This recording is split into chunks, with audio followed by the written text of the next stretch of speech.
இல்ல இல்ல உங்களுக்கு எந்த டவுட்ஸ் இருக்குங்க?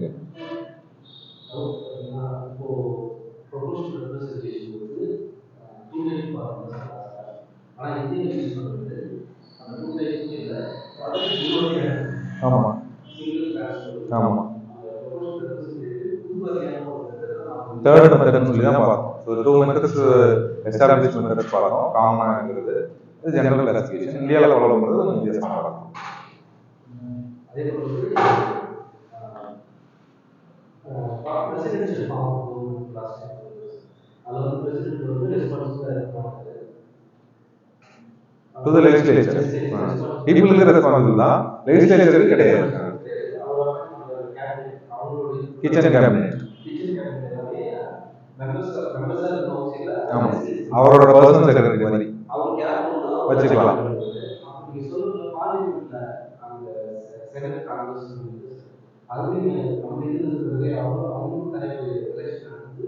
ஆமா ஆமா 50 ஸ்டேட் இருக்குன்னா 50 ஸ்டேட்டுக்கும் 2 சீட் ஒதுக்கிருப்பாங்க. 100 பேர் வருவாங்க சென்னையில. அவங்க ஸ்டேட்ல இருந்து 2 பேர் செலக்ட் பண்ணி அனுப்பிச்சிடணும். ஸோ அவங்க போய் லெஜிஸ்லேச்சர்ல உட்காந்துருப்பாங்க, சட்டசபையில் உட்காந்துருப்பாங்க, நாடாளுமன்றத்தில் உட்காந்துருப்பாங்க. But they are not ministers. அவங்க வந்து ஒன்லி லா ப்ரொபோஸ் பண்ணாங்க, லா ப்ரொபோஸ் பண்ணலாம். ப்ரொபோஸ் பண்ணாங்க அப்படின்னா லா டேபிள் பண்ணுவாங்க. அது எல்லாரும் மெஜாரிட்டி பாஸ் ஆயிடுச்சு அப்படின்னா லா பாஸ் ஆகும். அதுக்கப்புறம் பிரசிடென்ட் சைன் பண்ணிடுவாரு. ஸோ அது அவங்க லா மேக் பண்றது, இவர் வந்து எக்ஸிக்யூட்டிவ் டிசிஷன்ஸ் எடுக்கிற மாதிரி.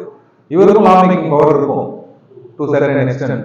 ரொம்ப கான்ஸ்டிடியூஷனே சேஞ்ச் பண்ற மாதிரி இல்ல எல்லா ஸ்டேட்டையும் அஃபெக்ட் பண்ற மாதிரி இருந்துச்சுன்னா அவரும் போய் பிரசிடென்ட் என்ன பண்ணணும், ஃபர்ஸ்ட் வேணா லா போட்டுடலாம், அதுக்கப்புறம் கொண்டு போய் திருப்பி டேபிள் பண்ணணும், லெஜிஸ்லேச்சர்ல அப்ரூவல் வாங்கணும். வாங்கினா தான் சரி.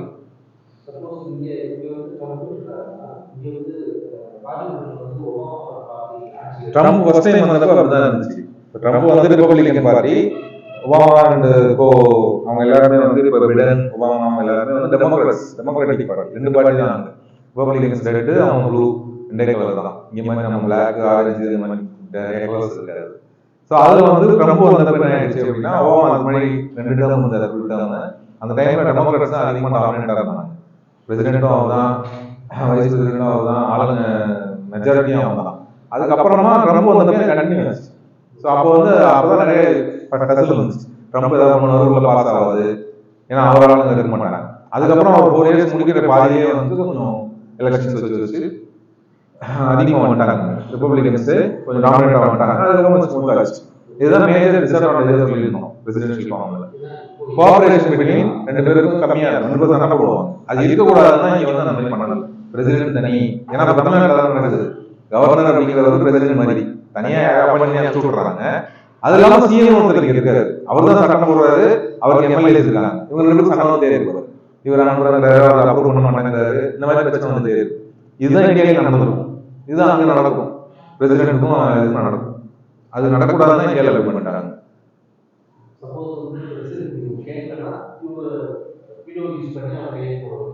பண்ணலாம், அவங்களுக்கு பவர் இருக்கு. அந்த மாதிரி பவர் கொஞ்சம் பேலன்ஸா இருக்கும், தனித்தனியாக பிரிச்சு வச்சிருப்பாங்க. இவருக்கு சில அதிகாரம் இருக்கும், லெஜிஸ்லேச்சருக்கு சில அதிகாரம் இருக்கும். ரெண்டுத்தையும் செக் பண்ற சுப்ரீம் கோர்ட். சுப்ரீம் கோர்ட்ல அந்த பவர் அதிகம். அதுக்கு கம்பேரிட்டிவ் கான்ஸ்டிடியூஷன் லேட்டர் இல்லை படிப்போம். கம்பேரிட்டிவ் கான்ஸ்டிடியூஷன் இங்க நம்ம கான்ஸ்டிடியூஷனோட யூகே யூஎஸ் அதெல்லாம் கம்பேர் பண்ணி படிப்போம். அது எந்த அந்த பாலிசி தான் படிக்க முடியும். ஏன் அப்படின்னா நம்மளோட கான்ஸ்டிடியூஷன் ஓரளவுக்கு அண்டர்ஸ்டாண்டிங் வந்ததுக்கு அப்புறம் தான் அதெல்லாம் படிக்கும். ஸோ அதில் வந்து ஃபெடரலிசம் இப்போதைக்கு ஒரு கான்ஸ்டிடியூஷன் பண்ணி கொடுப்போம். ஸோ இன்னொரு 10 கிளாஸ் விஷயம் அது எல்லாமே முடிஞ்சிடும். அதுக்கப்புறம் கம்பேரிட்டிவ் கான்ஸ்டிடியூஷன் மெயின் டாபிக் தான், பிலிம்ஸ்ல கேட்க மாட்டாங்க. மெயின் டாபிக் அப்போ போடுறோம். வேற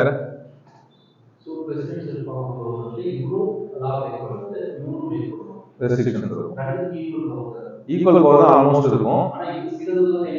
ஆமா தான், அது இறங்கி டீடைலா பார்த்தா கண்டிஷன்ஸ் மாறும். இது எதெல்லாம் பண்ணலாம் பண்ணுவாரு, அந்த அளவுக்கு டீடைலா நம்ம யூஎஸ் போக மாட்டோம். பட் நமக்குள்ள அந்த அளவுக்கு டீடைலா போவோம்.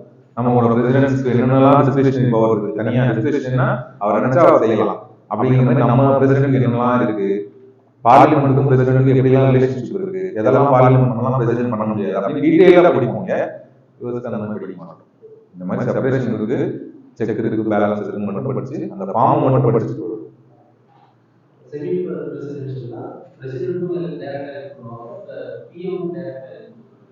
எக்ஸாம்பிள்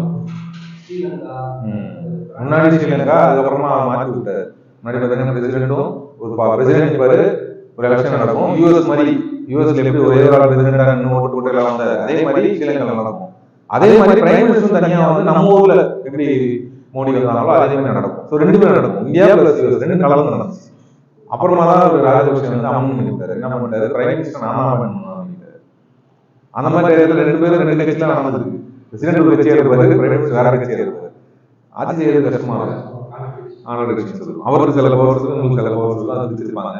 அப்போ கொஞ்சம் இவர் அவங்க தலைவர் அவங்க தலைவர் பிரச்சனை வரும்.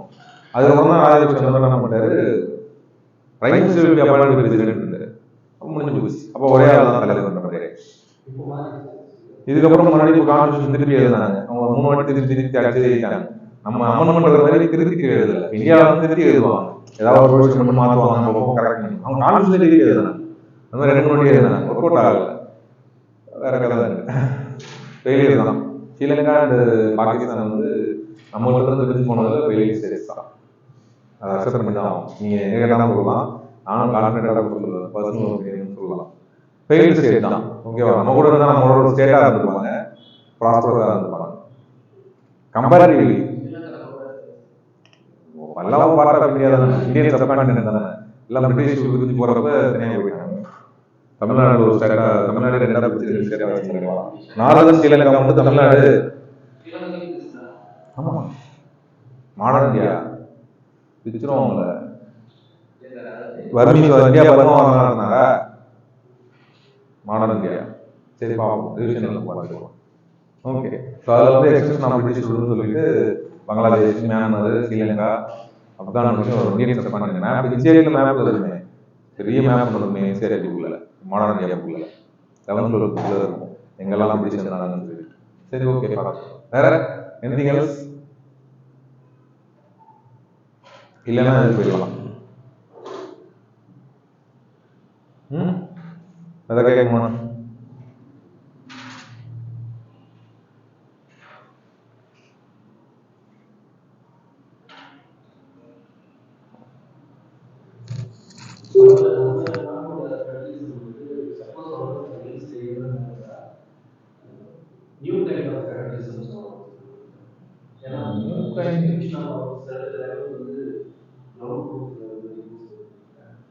ஃபெடரலிசம்.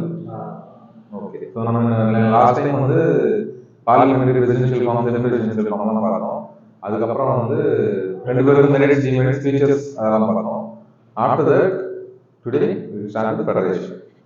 ஸோ என்ன type of federation India follow பண்ணாங்கன்னு பார்த்துக்கலாம்.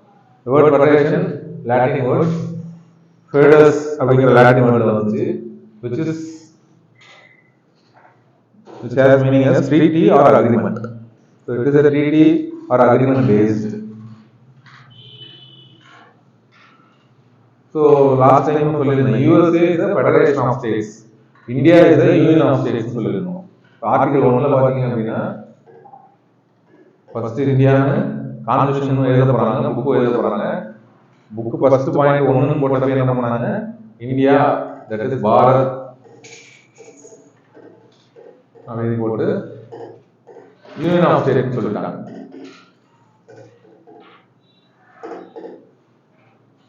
யூஎஸ்ஏ இதே மாதிரி கான்ஸ்டிடியூஷன் எழுதுறப்ப டைட்டில் போடுறப்ப என்ன பண்ணிட்டாங்க, United States of America federation of states போட்டாங்க.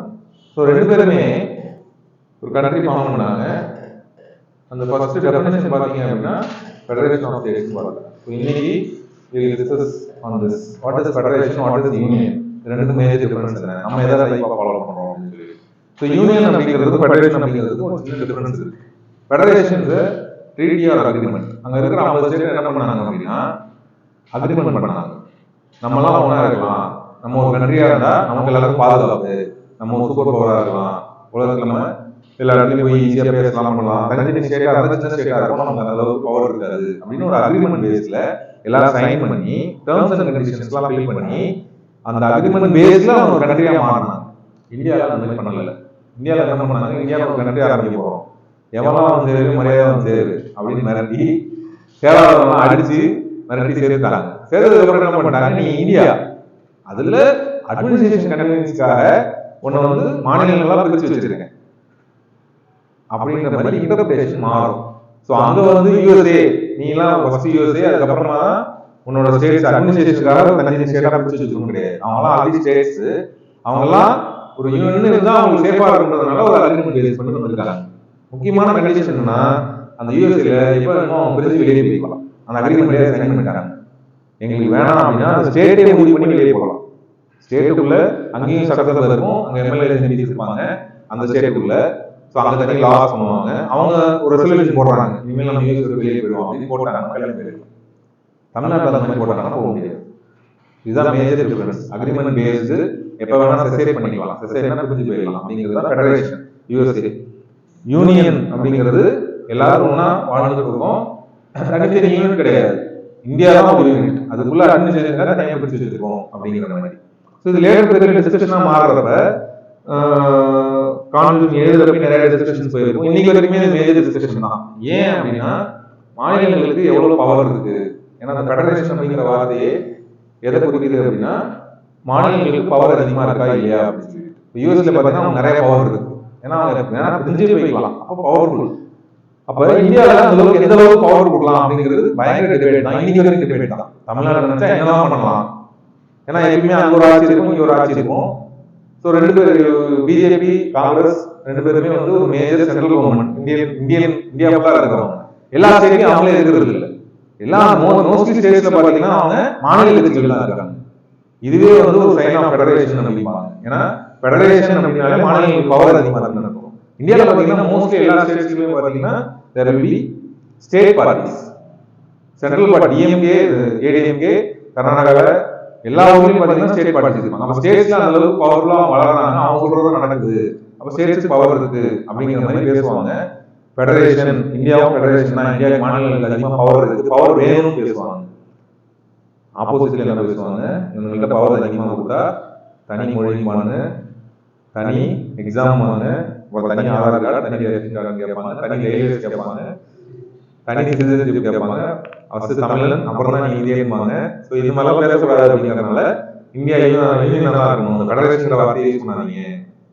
ஸோ இதுக்கு வந்து யூஸ்வலாக இந்த மாதிரி சண்டை வரப்பெல்லாம் அம்பேத்கர் தான் பதில் சொல்லுவார். ஏன்னா அவர் தான் கான்ஸ்டியூஷன் எழுதுறப்ப கேட்டு அவர் பதில் சொல்லியிருப்பாரு. இதிலே காட்டுவார், ஃபர்ஸ்ட் நான் பார்க்கலாம். ஸோ என்ன பதில் சொல்லியிருப்பாரு அப்படின்னா, யூனியன் கிடையாது, ஃபெடரேஷன் கிடையாது, நம்ம வந்து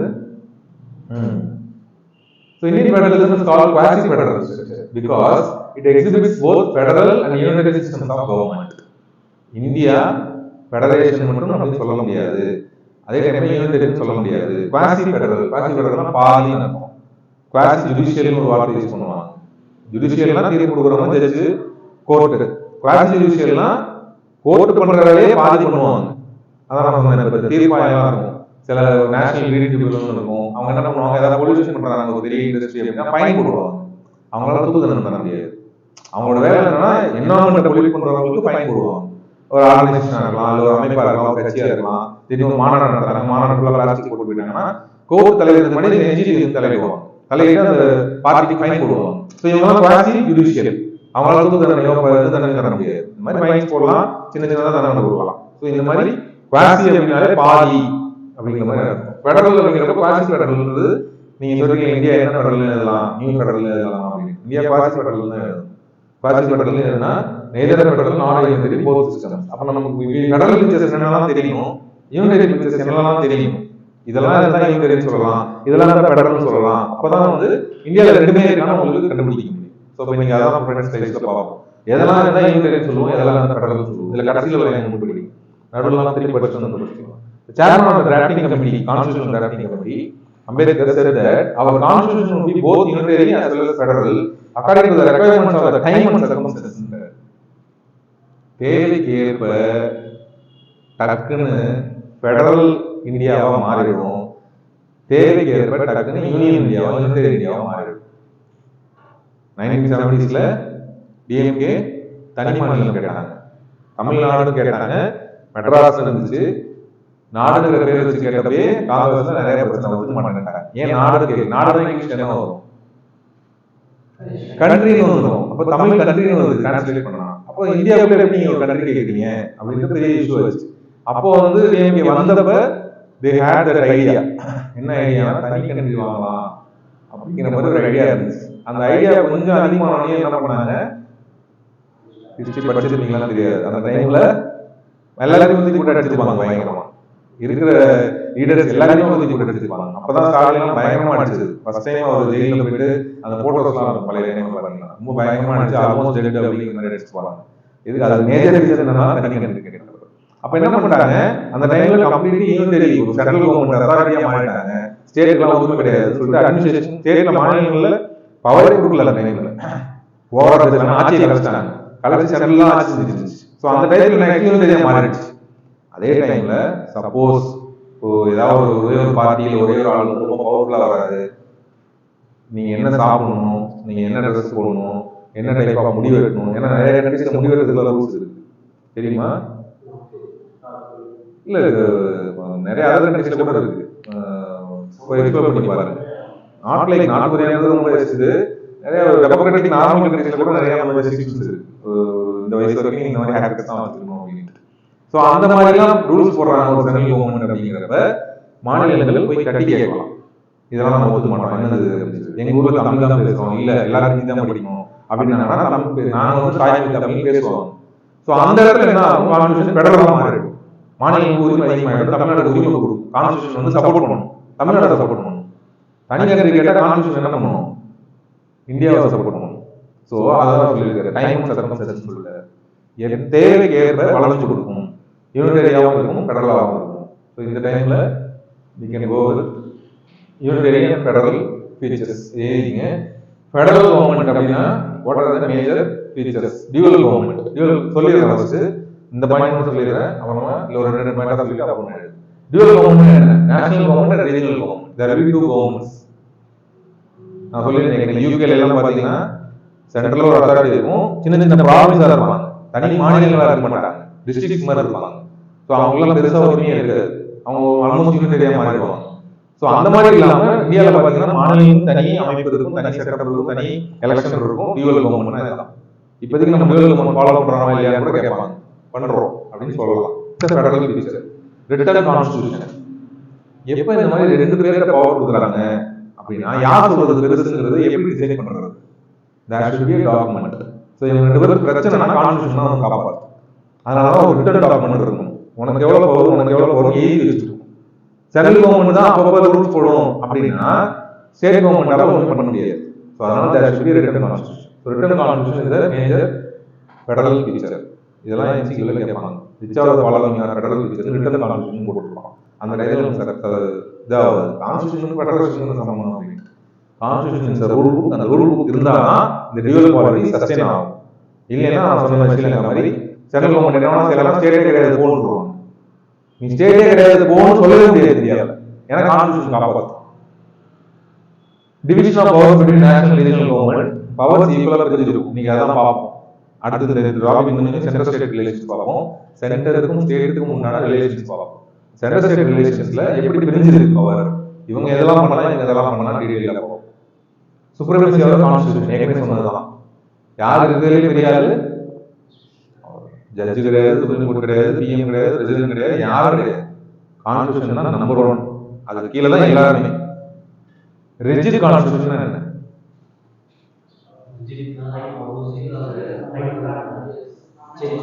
அவ்வளவு சீக்கிரம் அமல்மெண்ட் பண்ண முடியாது, அது ஈஸியா திருத்தி எழுத முடியாது. இந்தியன் கான்ஸ்டிடியூஷன் பாத்தீங்க அப்படின்னா திருத்தி எழுதணும் அப்படின்னா அந்த ப்ரொசீஜர் கஷ்டமா இருக்கும். அதே டைம்ல சில விஷயங்கள் திருத்தி எழுதுறது ரொம்ப ஈஸியா இருக்கும். எதுக்குன்னா ஒரு இந்தியாவே அஃபெக்ட் பண்ண போகுது, கான்ஸ்டிடியூஷனே அஃபெக்ட் பண்ண போகுது, ஒரு பெரிய சேஞ்சஸ் வருது, அதை நீங்க மாத்துறீங்க அப்படின்னா அந்த டைம்ல கான்ஸ்டிடியூஷன் ரெசிஸ்ட் பண்ணணும். அதை அமல்மெண்ட் பண்றது ரொம்ப கஷ்டம். ப்ரொசீஜர் கஷ்டமா எழுதி வச்சிருக்காங்க. சில ஈஸியான விஷயங்கள் பெருசா சேஞ்சஸ் வராது, பிரச்சனை வராது அப்படிங்கிறதெல்லாம் கான்ஸ்டிடியூஷன் ஈஸியா அமல்மெண்ட் பண்றதை எழுதி வச்சிருக்காங்க. ஸோ அதுக்கும் தெளிவாக ரூல்ஸ் வச்சிருக்காங்க. ஸோ இந்தியன் கான்ஸ்டிடியூஷன் திருத்தி எழுதணும் அப்படின்னா ரொம்ப கஷ்டம். ஸ்டேட்ஸோட ஒப்பீனியன்லாம் வேணும், இந்தியா மக்கள் இல்லை எல்லாரும் சப்போர்ட் பண்ணா தான் எழுத முடியும். எதுக்கு இதை வச்சிருக்காங்க இந்தியன் கான்ஸ்டிடியூஷன் ஃபெடரல் ஃபீச்சரா? நான் சொன்ன மாதிரி அகைன் ஸ்ரீலங்கா தான். ஒரு பிரசிடென்ட் நினைச்சா மாத்திடக்கூடாது, இனிமேல் ஃபெடரேஷன் கிடையாது அப்படின்னு சொல்லிட முடியாது. இந்தியாவில் சொல்றது கஷ்டம், ஏன்னா டிஜிட்டல் கான்ஸ்டிடியூஷன் திருத்தி எழுதுறது கஷ்டம். இண்டிபெண்டன்ட் ஜுடிஷியரி, சென்ட்ரல் கவர்மெண்ட்டுக்கு கீழே தான் ஜுடிஷியரி வருது அப்படின்னு இருந்துச்சு. சுப்ரீம் கோர்ட் ஜட்ஜ் யார் அப்பாயின்ட் பண்ணுவா? பிரைம் மினிஸ்டர் தான் அப்பாயின்ட் பண்ணுவாரு. ஹைகோர்ட் ஜட்ஜ் யார் அப்பாயின்ட் பண்ணுவா? சீஃப் மினிஸ்டர் தான் அப்பாயின்ட் பண்ணுவாரு. அப்படின்னு இருந்தா சீஃப் மினிஸ்டருக்கு வேண்டிய ஜட்ஜ்மெண்ட் தான் கொடுப்பாரு. பிரைம் மினிஸ்டருக்கு வேண்டிய ஜட்ஜ்மெண்ட் தான் கொடுப்பாரு. இந்தியாவில் அந்த மாதிரி பண்ணல. தனி mechanism, judges are appointed separately. இதுக்கு அது சம்மந்தமே இல்லாமல் இருக்கும். அவங்களுக்குள்ளே அவங்க அப்பாயிண்ட் பண்ணிப்பாங்க. அது தனி ஸ்ட்ரக்சராக வரும்.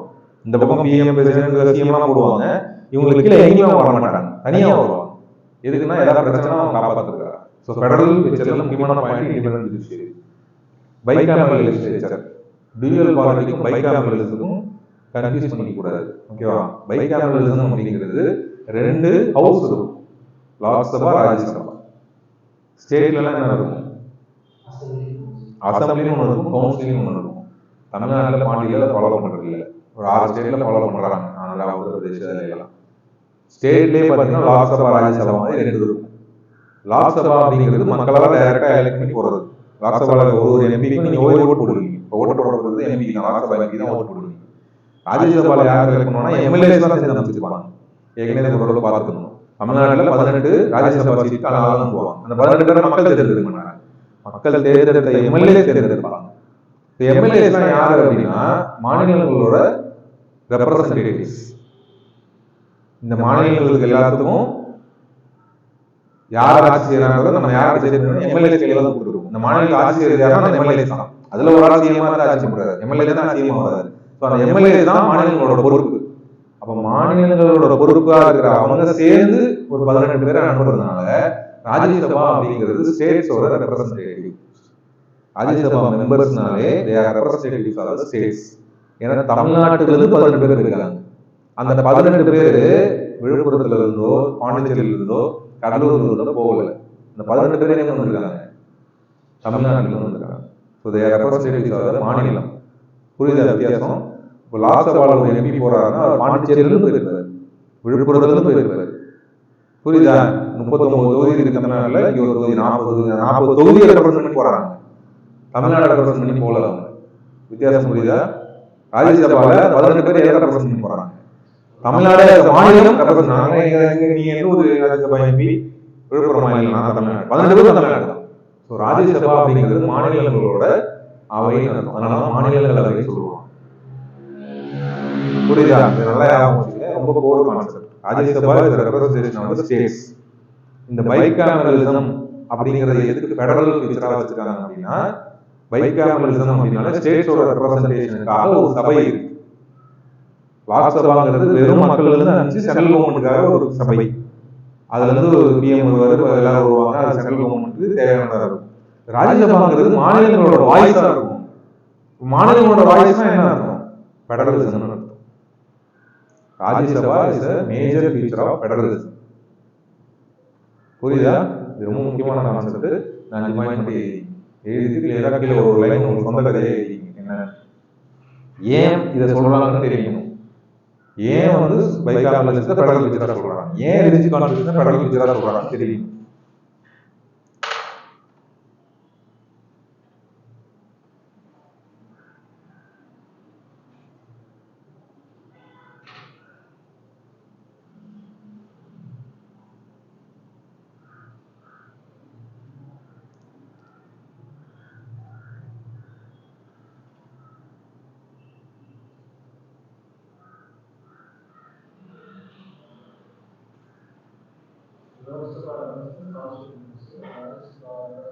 Lok Sabha represents people.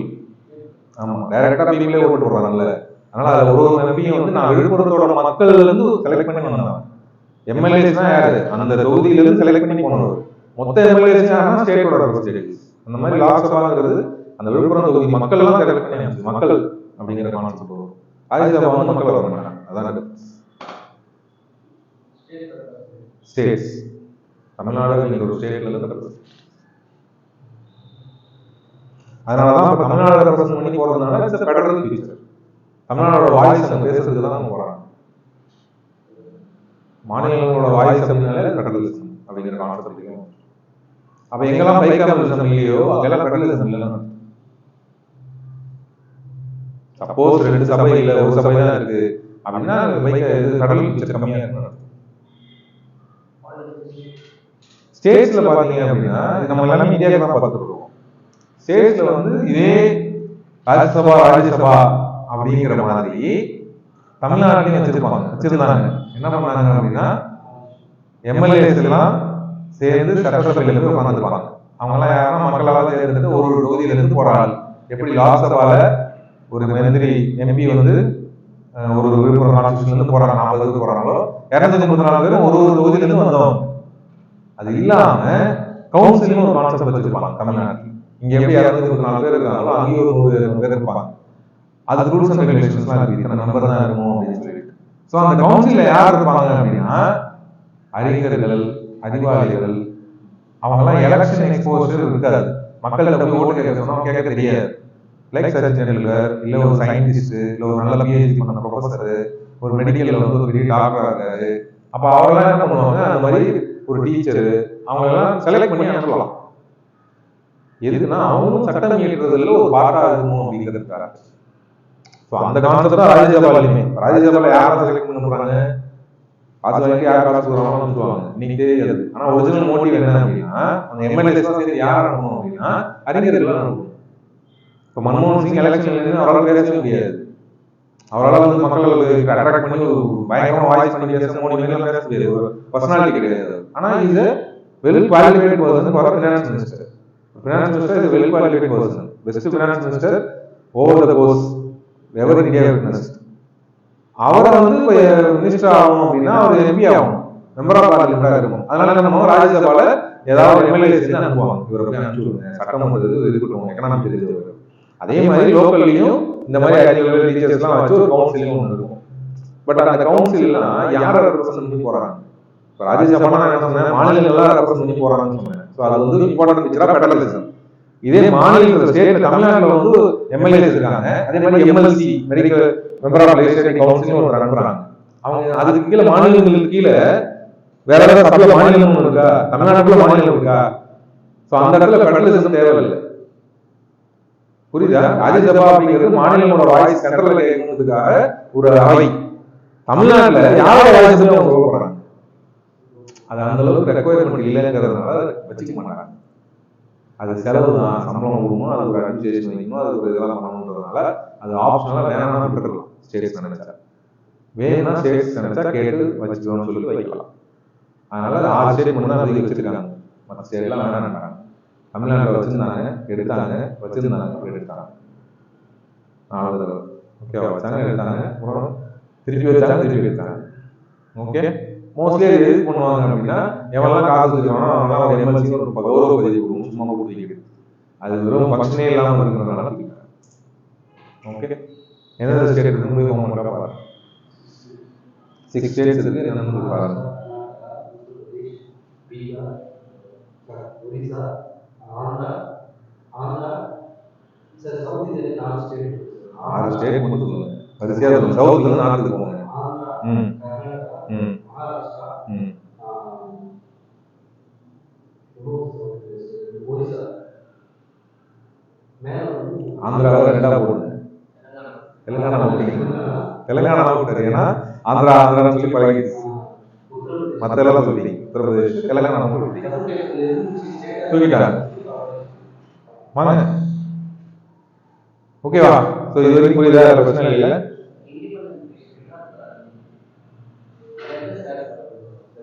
ஜட்ஜஸே அப்பாயின்ட் பண்ணிப்பாங்க.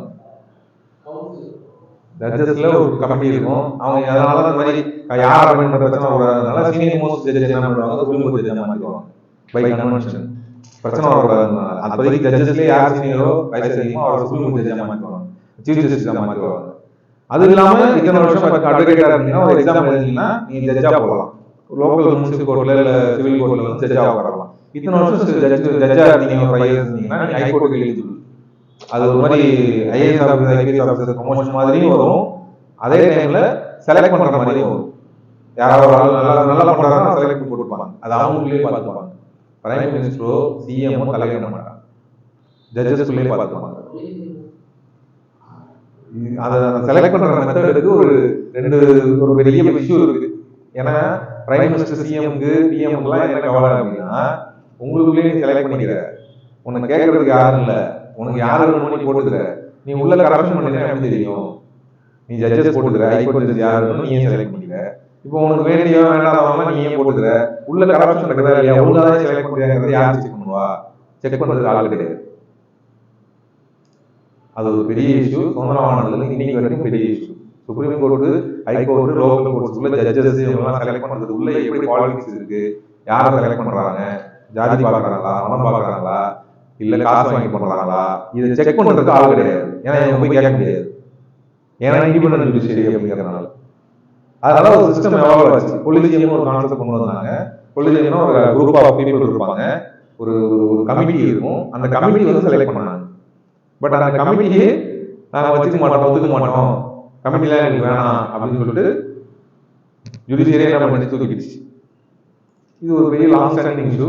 ஜுடிஷியரி அப்படிங்கிறப்ப நம்ம டீடைலா பார்ப்போம். என்னென்ன கேஸ் வந்துச்சு, என்னென்ன பிரச்சனை வந்துச்சு, எப்பெல்லாம் வந்து கொலிஜியம் அந்த கமிட்டி வேலை செஞ்சு, எப்ப கமிட்டி வேலை செய்யல, அதனால என்ன பிரச்சனை வந்துச்சு பார்ப்போம். அப்பாயின்மெண்ட் ஆஃப் ஜட்ஜஸ் அப்படிங்கிறது இந்தியாவில் ஒரு லாங் ஸ்டாண்டிங் இஷ்யூ தான். ஏன்னா பிரைம் மினிஸ்டர் தப்பு பண்ணா, சிஎம் தப்பு பண்ணா ஜட்ஜஸ் கேட்பாங்க. ஜட்ஜஸ் தப்பு பண்ணா யார் கேட்பாங்க? யாருமே கிடையாது.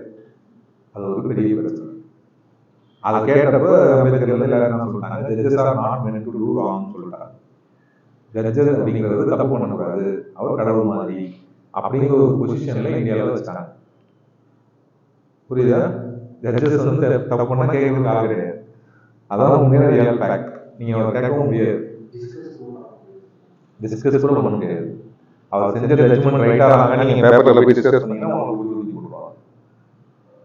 So they are like god. அவங்க தப்பு பண்ண மாட்டாங்க அப்படிங்கிற ஒரு பொசிஷன்ல வச்சிட்டோம். யூனிடரி ஃபீச்சர்ஸ்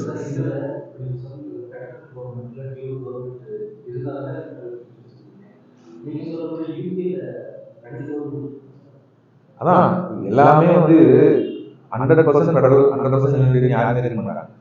யூனிடரி கவர்மெண்ட் தான் யூகே, இருந்தாலும் அது பைகாமலிசம். ஸோ ஓரளவு ஃபெடரலிசம் இருக்கும். ஆனா அது ஸ்டேட்ஸ் ரெப்ரசன்ட் பண்ணி போக மாட்டாங்க, வேற மாதிரி இருக்கும். நான் சொன்ன லார்ட்ஸ் சொல்லிட்டு ஹவுஸ் ஆஃப் லார்ட்ஸ் சொல்லுவாங்க, எக்ஸ்பீரியன்ஸ்டு பீப்புள். அதான் ப்ராவின்ஷியல் கவர்மெண்ட் தான் இருக்கும், ரொம்ப கம்மியா இருக்கும். நம்ம ஸ்டேட் அளவுக்கு இருக்காது. அதான் டிஸ்ட்ரிக்ட்ஸ் மாதிரி இருப்பாங்க, ஒரு பெரிய குரூப்பாக இருக்க மாட்டாங்க. சின்ன சின்னதாக முனிசிபாலிட்டி, கார்பரேஷன் மாதிரி இருப்பாங்க. புரியுதா? அவங்க யூனிடரி ஃபீச்சர் தான், இருந்தாலும் அவங்களுக்கு சில ஃபெடரல் ஃபீச்சர் இருக்கும். லைக் பைகாமலிசம். அங்கேயும் பைகாமலிசம் ஃபாலோ பண்றாங்க. பட் அந்த அளவுக்கு எஸ்டாப்ளிஷ்டா இருக்காது. மாநில உரிமை அதெல்லாம் கொடுக்க மாட்டாங்க. சும்மா பேரை செலக்ட் பண்ணி வச்சிருப்பாங்க.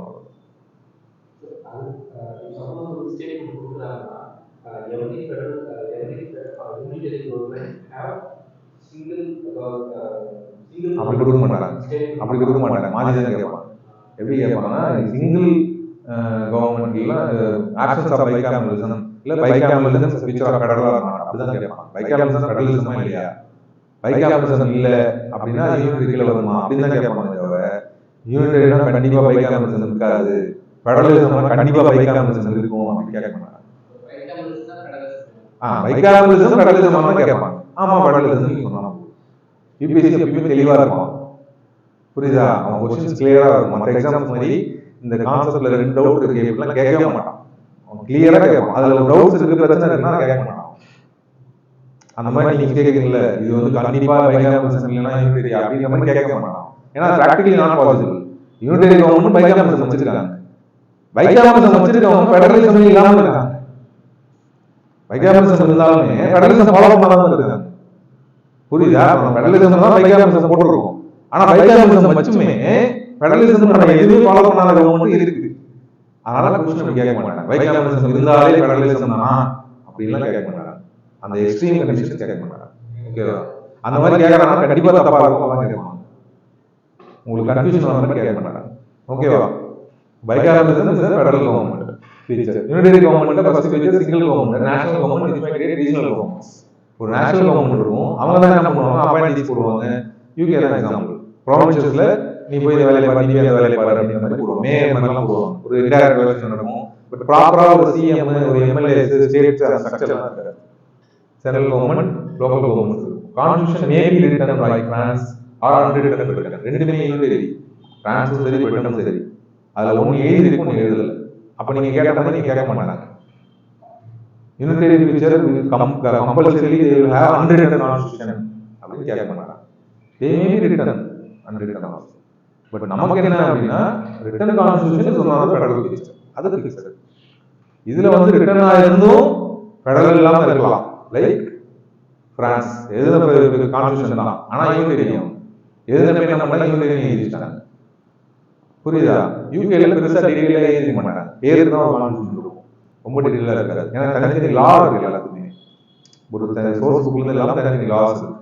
So it may be written and unwritten. No division of powers. All powers are vested in the national government. Automatically புரிஞ்சுக்கும். Constitution may be supreme. Japan or may not be supreme. அங்க என்ன சொல்லிருந்தாங்க? Constitution is the ultimate. ஏன்னா federalism follow பண்ணணும்னால constitution ஒன்று இருந்தால் தான் follow பண்ண முடியும். இல்லைன்னா நான் ஒன்று சொல்றேன் நீங்க ஒன்று சொல்றேன். இங்க யூனிடரி அப்படிங்கிறதுனால கான்ஸ்டிடியூஷன் இருந்தாலும் பிரச்சனை இல்லை, இல்லைனாலும் பிரச்சனை இல்லை.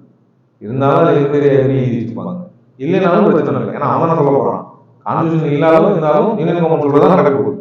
அதனால it's not a matter. Like ஜப்பான்ல பாத்தீங்கன்னா கான்ஸ்டிடியூஷன் தான் முக்கியம், இருந்தாலும் அவங்க யூனியன் தான். இங்க கான்ஸ்டிடியூஷன் எழுதல பெருசா ஃபாலோ பண்ண மாட்டாங்க, அவங்களும் யூனியன். கான்ஸ்டிடியூஷன் எப்படி ரிஜிட் ஆர் ஃபிளெக்சிபிள், சேம். திருத்துறது கஷ்டமா இருக்கும், திருத்துறது கஷ்டமா இருக்கும், அது கம்பல்சரி எல்லாம் கிடையாது. யூனியன் தான். ஆனா ஃபெடரல்னா கண்டிப்பா ரிஜிடா இருக்கும். ஏன்னா ஃபிளெக்சிபிளா இருந்தா அந்த இடத்துல ஃபெடரலிசம் ஃபாலோ பண்றது கஷ்டம். ஈஸியா திருத்தி எழுதிடுவாங்க, ஈஸியா திருத்தி எல்லா போதும் சென்டர் எடுத்துக்கும். அதனாலதான் rigid constitution is important feature for federalism. Unitary compulsory கிடையாது. Judiciary may be independent and may not be independent. Legislature may be bicameral or unicameral. Britain and China. எதுவுமே கம்பல்சரியா வராது. அங்க அது இருந்தாதான் ஃபெடரலிசம் காப்பாற்ற முடியுங்கிறதுனால வரும். சோ யூனிடரி கவர்மெண்ட்ல எதுவுமே ஃபிக்ஸடா இருக்கணும் அவசியம் இல்லை. ஏன்னா செலவு ஒன்றும் முடிவு பண்ணும்போது அவங்க திடீர்னு கான்ஸ்டிடியூஷனை திருத்தக்கூடாதுன்னு போவாங்க. நான் தான் எங்களுக்கு யூனிடரி அப்படின்னு சொல்லுவாங்க. அவங்க இஷ்டத்துக்கு போறதுனால நத்திங் இஸ் கம்பல்சரி. ஃபெடரலிசம்ல இதெல்லாம் இருந்தாலும் ஃபெடரலிசம் காப்பாற்ற முடியும்.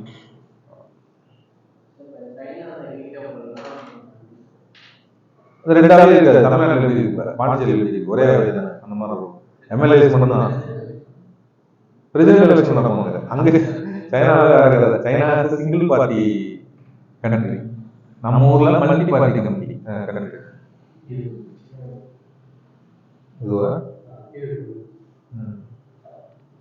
சைனால பாத்தீங்கன்னா யூஎஸ்ல பாத்தீங்கன்னா ரெண்டு பார்ட்டி சொன்னா ஒன்னு டெமோக்ராட்ஸ் ஒன்னு ரிபப்ளிகன்ஸ். நீங்க தனியா பார்ட்டிலாம் ஆரம்பிக்க முடியாது.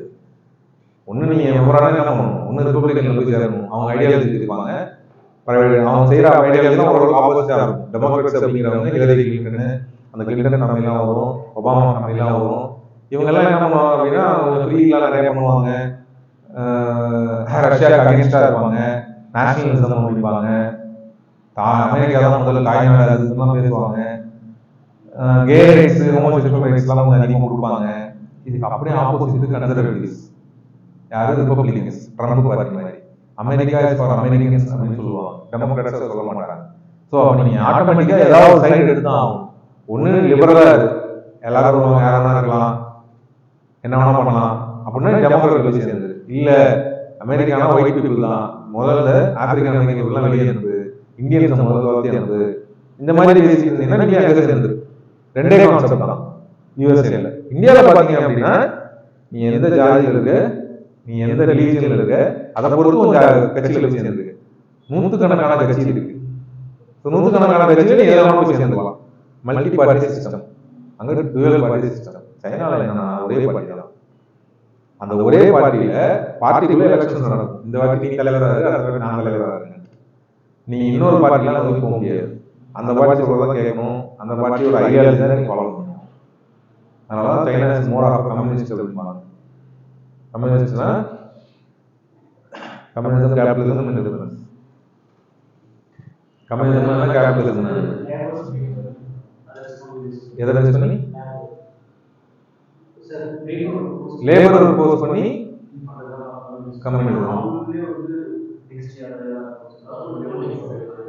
கவர்மெண்ட் ஹோல்டிங்ஸ் அதிகமா இருக்கும். Okay,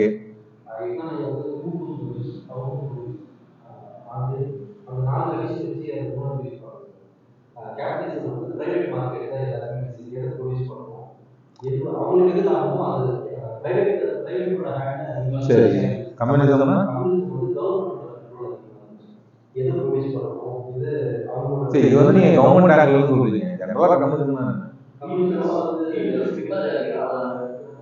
peoples welfare. Capitalism people welfare இருக்காரா?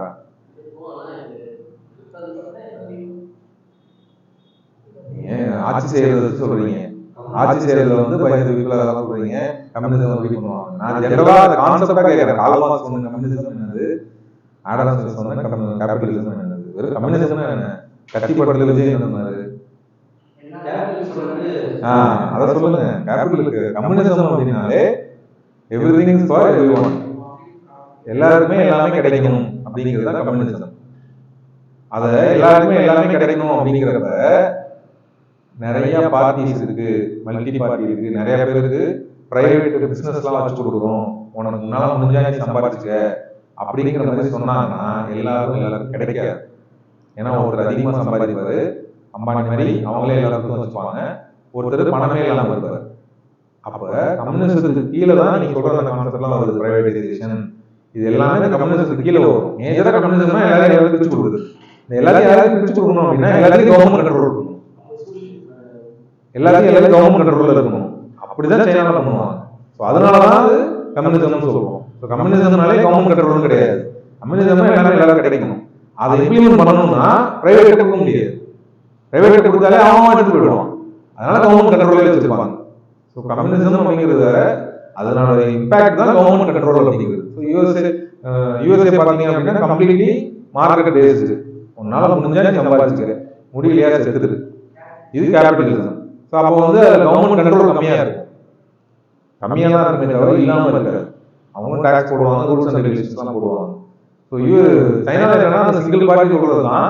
எதுக்கு அந்த மாதிரி வச்சுனாங்கன்னா எல்லாத்தையும் மல்டி பார்ட்டி கொடுத்தோம், பிரைவேட் கொடுத்தோம் அப்படின்னா கேபிட்டலிசம் ப்ரொமோட் ஆகிடும், எல்லாமே எல்லாருக்கும் கிடைக்காது அப்படிங்கிறனால சைனா அதை ஃபாலோ பண்ணாங்க. சிங்கிள் பார்ட்டி அவங்க சொல்றதான் கேட்கணும், அவங்களதான் தலைவர் வருவாங்க. எதுக்கு இதை வச்சுட்டாங்கன்னா கம்யூனிசம் ஃபாலோ பண்றதுக்காக. ஏன்னா நிறைய பேர் இருந்தாங்க, இப்போ 2 பேர் இருந்தாலே என்ன ஆயிடும், பிரைவேட் சப்போர்ட் பண்ணுவோம், சப்போர்ட் பண்ண மாட்டான். இந்த இஷ்யூவே வரக்கூடாதுனால தான் சிங்கிள் பார்ட்டி சிஸ்டம் வச்சுக்கிட்டாங்க. சைனால வேற மாதிரி வரும், டோட்டலா அட்மினிஸ்ட்ரேஷன் வேற மாதிரி வரும். ரெண்டுக்கும் மிக்சர் தான் சோசியலிசம். கம்யூனிசம் அப்படிங்கிறது எல்லாருமே எல்லாருக்கும் பிரிச்சு கொடுத்தா அது கம்யூனிசம். எவனால முடியுதோ போய் எடுத்துக்க அப்படின்னா அது கேபிட்டலிசம். இல்லாதவங்க மட்டும் எடுத்து கொடுத்துருவோம், இருக்கிறவங்க எல்லாம் போட்டி போட்டு எடுத்துக்க அப்படின்னா சோசியலிசம். ஏற்கனவே 2 முன்னாடி பேசிக்கிறேன், புதுசாக கேட்கறவங்க கேட்கறேன். கம்யூனிசம் அப்படின்னா திருப்பி அந்த எக்ஸாம்பிள் தான் சொல்லணும். இந்த எக்ஸாம்பிள் 4 தடவை பிரிச்சிருவோம் அவங்கள. எல்லாருமே சோசியலிசம் தான் இன்னைக்கு. No one is having communism, capitalism.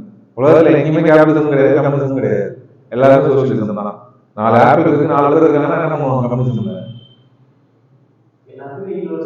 4 apple இருக்கு, 4 பேர் இருக்காங்க, கம்யூனிசம் என்ன பண்ணுவாங்க? ஆளுக்கு ஒரு ஆப்பிள் கொடுத்து வேலையை முடிச்சிருவாங்க, அதான் கம்யூனிசம். முடிஞ்சிச்சா? சிம்பிள். கேபிட்டலிசம் என்ன பண்ணுவாங்க?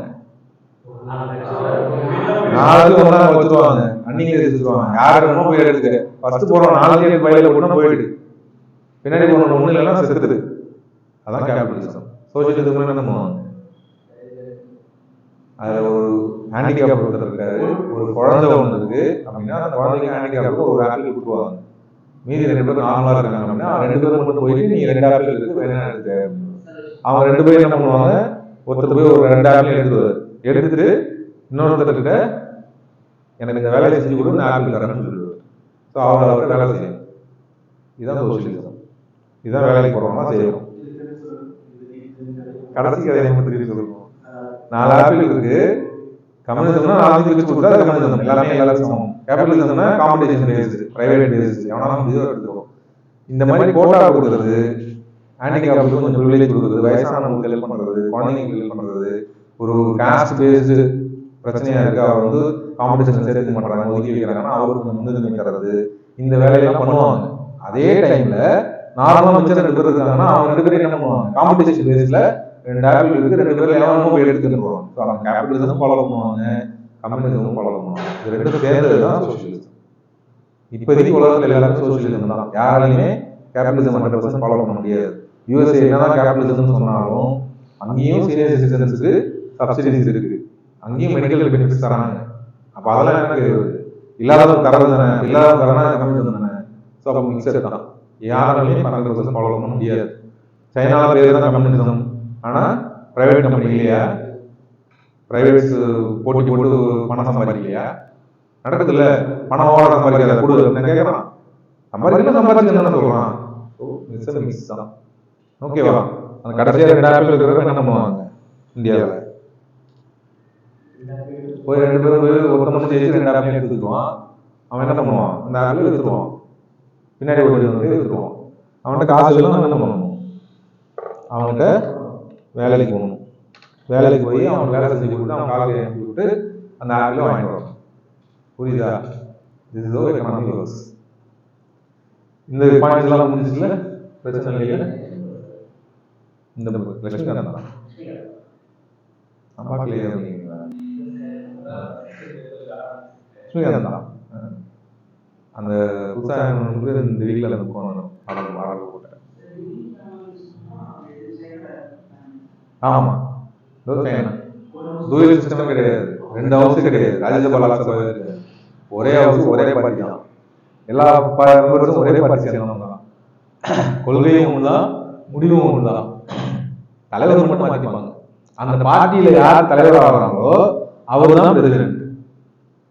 அந்த பார்ட்டியில யார் அப்போ தலைவர் மாறுவாங்க. அப்ப பண்ணா 20 வருஷம் மாறுவாங்க. எலெக்ஷன் 10 வருஷம் நடக்கும். ஆமா, எலெக்ஷன். அந்த எலெக்ஷன் எங்க நடக்கும்னா பார்ட்டிக்குள்ள நடக்கும். பார்ட்டிக்குள்ள தலைவர் தேர்ந்தெடுப்பாங்க. அவங்க அடுத்து பீப்புள்ஸ் ஓட்டு போடுவாங்க, பார்ட்டி மெம்பர்ஸ் ஓட்டு போடுவாங்க. அந்த பார்ட்டி சொல்றது தான். அந்த பார்ட்டி பார்த்தீங்கன்னா யூஸ்வலா ஒரு 2 ஃபேமிலி கையில இருக்கும். அந்த 2 ஃபேமிலி சொல்றது தான் நடக்கும். இங்க எவ்வளவு பார்ட்டி மல்டி பார்ட்டி சிஸ்டம் வச்சு 2 ஃபேமிலி சொல்றது தான் நடக்குது. அப்படி போனா என்ன பண்றது? ஃபெடரல் ஃபீச்சர்ஸ் ஏற்கனவே தான் பார்த்துட்டு ஒரு வாட்டி தனியாக போட்டுருக்காங்க. Dual constitution of the constitution, independent judiciary, bicameral. ஓகேல? யூனிட்டரி ஃபீச்சர் எல்லாமே என்ன பாருங்க, எக்ஸ்ட்ரா பாயிண்ட் கொடுக்கும். ஸ்ட்ராங் சென்டர் சொல்றதா நடக்கும். Single constitution. சிங்கிள் கான்ஸ்டிடியூஷன்னா இப்போ யூஎஸ்ல பாத்தீங்க அப்படின்னா யூஎஸ்ஏக்கு ஒரு கான்ஸ்டிடியூஷன் இருக்கு. உள்ள இருக்கிற ஸ்டேட்ஸ்க்கு, டெக்சாஸ்க்கு, நெவாடாக்கு பாத்தீங்கன்னா தனியா ஒரு கான்ஸ்டிடியூஷன். அவங்க ஸ்டேட்டுக்கு ஒரு கான்ஸ்டிடியூஷன் இருக்கும், சென்டருக்கு ஒரு கான்ஸ்டிடியூஷன் இருக்கும். இந்தியாவில் அந்த மாதிரி கிடையாது. ஓகேவா? So India more of unitary. More of யூனிட்டரினா என்ன அர்த்தம்? இதுல இருக்க பிக்சர்ஸ் அதிகமா இருக்கும். சிங்கிள் கான்ஸ்டிடியூஷன்னா எழுதி கொண்டு எழுதல. அப்ப better USA is more of better. இதான் டிஃபரன்ஸ். எல்லாருமே பெட்டரல் யூனிட்டரி மிக்சர் தான். எந்த பக்கம் ரொம்ப சாயறாங்கிறது தான். இந்தியா பார்த்தீங்கன்னா யூனிட்டரி பக்கம் சாஞ்சிருக்கும். தனித்தனியாக எழுதி பண்ணணும். அவங்க பெட்டரல் பக்கம் சாஞ்சிருவாங்க. ஏன்னா federal constitution. Reserve areas. Reserve areas என்ன?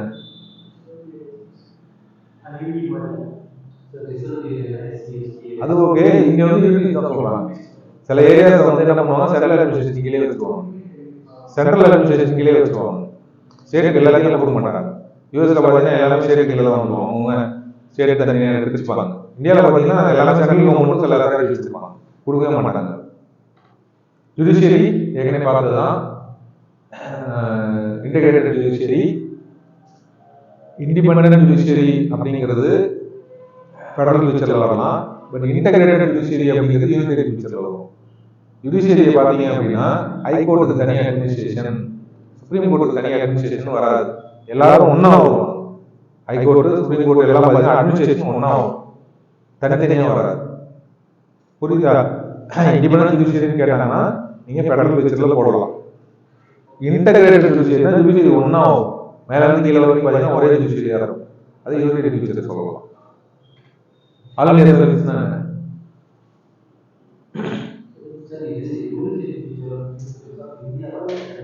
ஜெனரல் தான், பட் இந்தியால மோஸ்ட்லி இருக்கும்.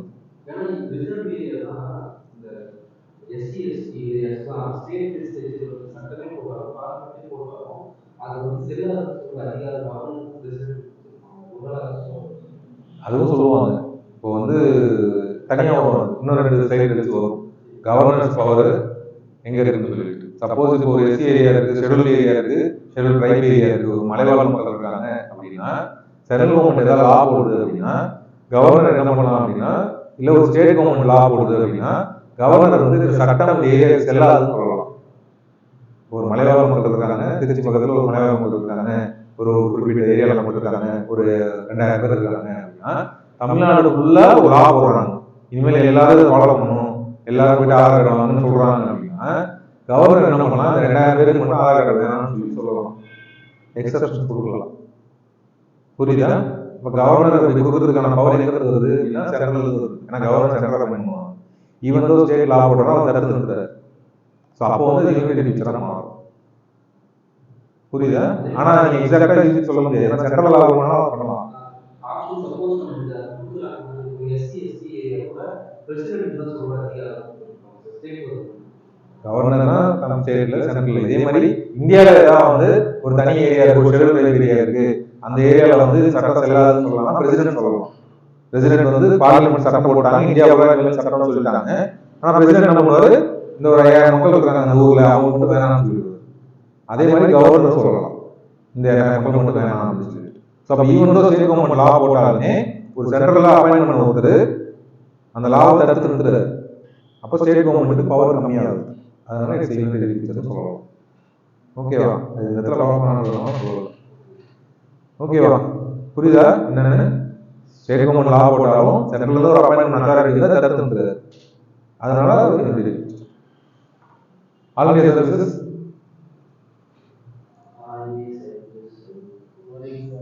ஏன் அது யூனிட்டி பிக்சர்? ஸோ நீங்க எக்ஸாம் கிளியர் பண்ணி இப்போ நீங்க யூபிஎஸ்சி எக்ஸாம் கிளியர் பண்ணி போறீங்க அப்படின்னா 20க்கு மேல சர்வீஸ் இருக்கு. நீங்க செலக்ட் பண்ண சர்வீசஸ் அதுல மார்க் பொறுத்து நீங்க கேட்குற சர்வீஸ் கொடுப்பாங்க. ஃபர்ஸ்ட் மார்க் வாங்கினா என்ன சர்வீஸ் கேட்டாலும் சொல்லுவாங்க. 200 300 போறீங்கன்னா ஏற்கனவே போனவங்க எடுத்தாங்க காலி ஆயிடுச்சுன்னா ஐஏஎஸ் இருக்காது, ஐபிஎஸ் போட்டு வேற ஏதாவது சர்வீஸ் ஆகும்.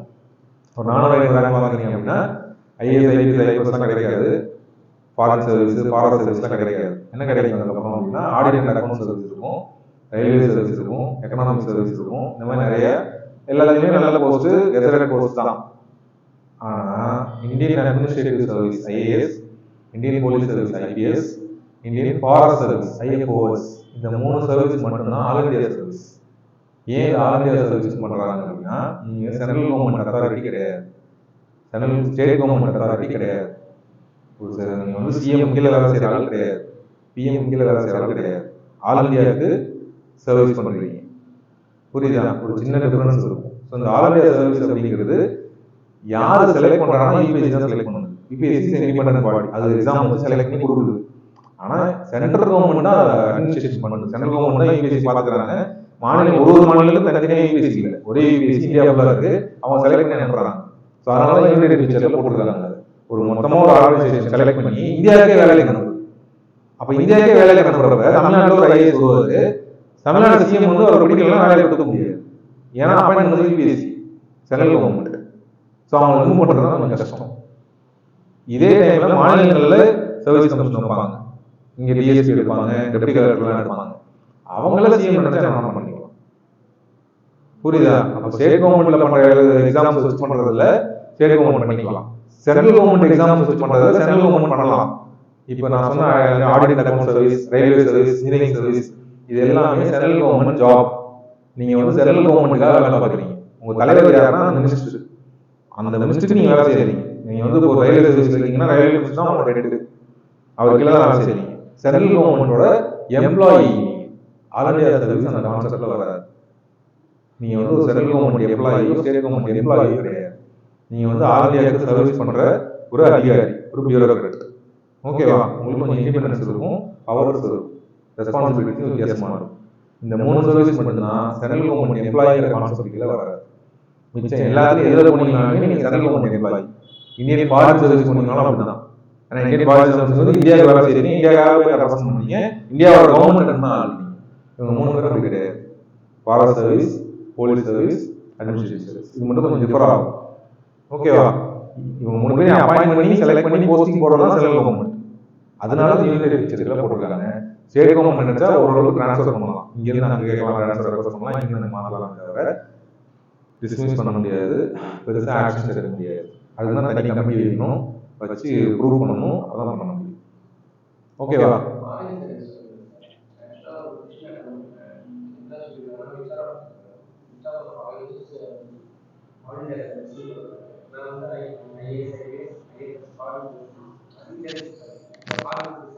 வராது.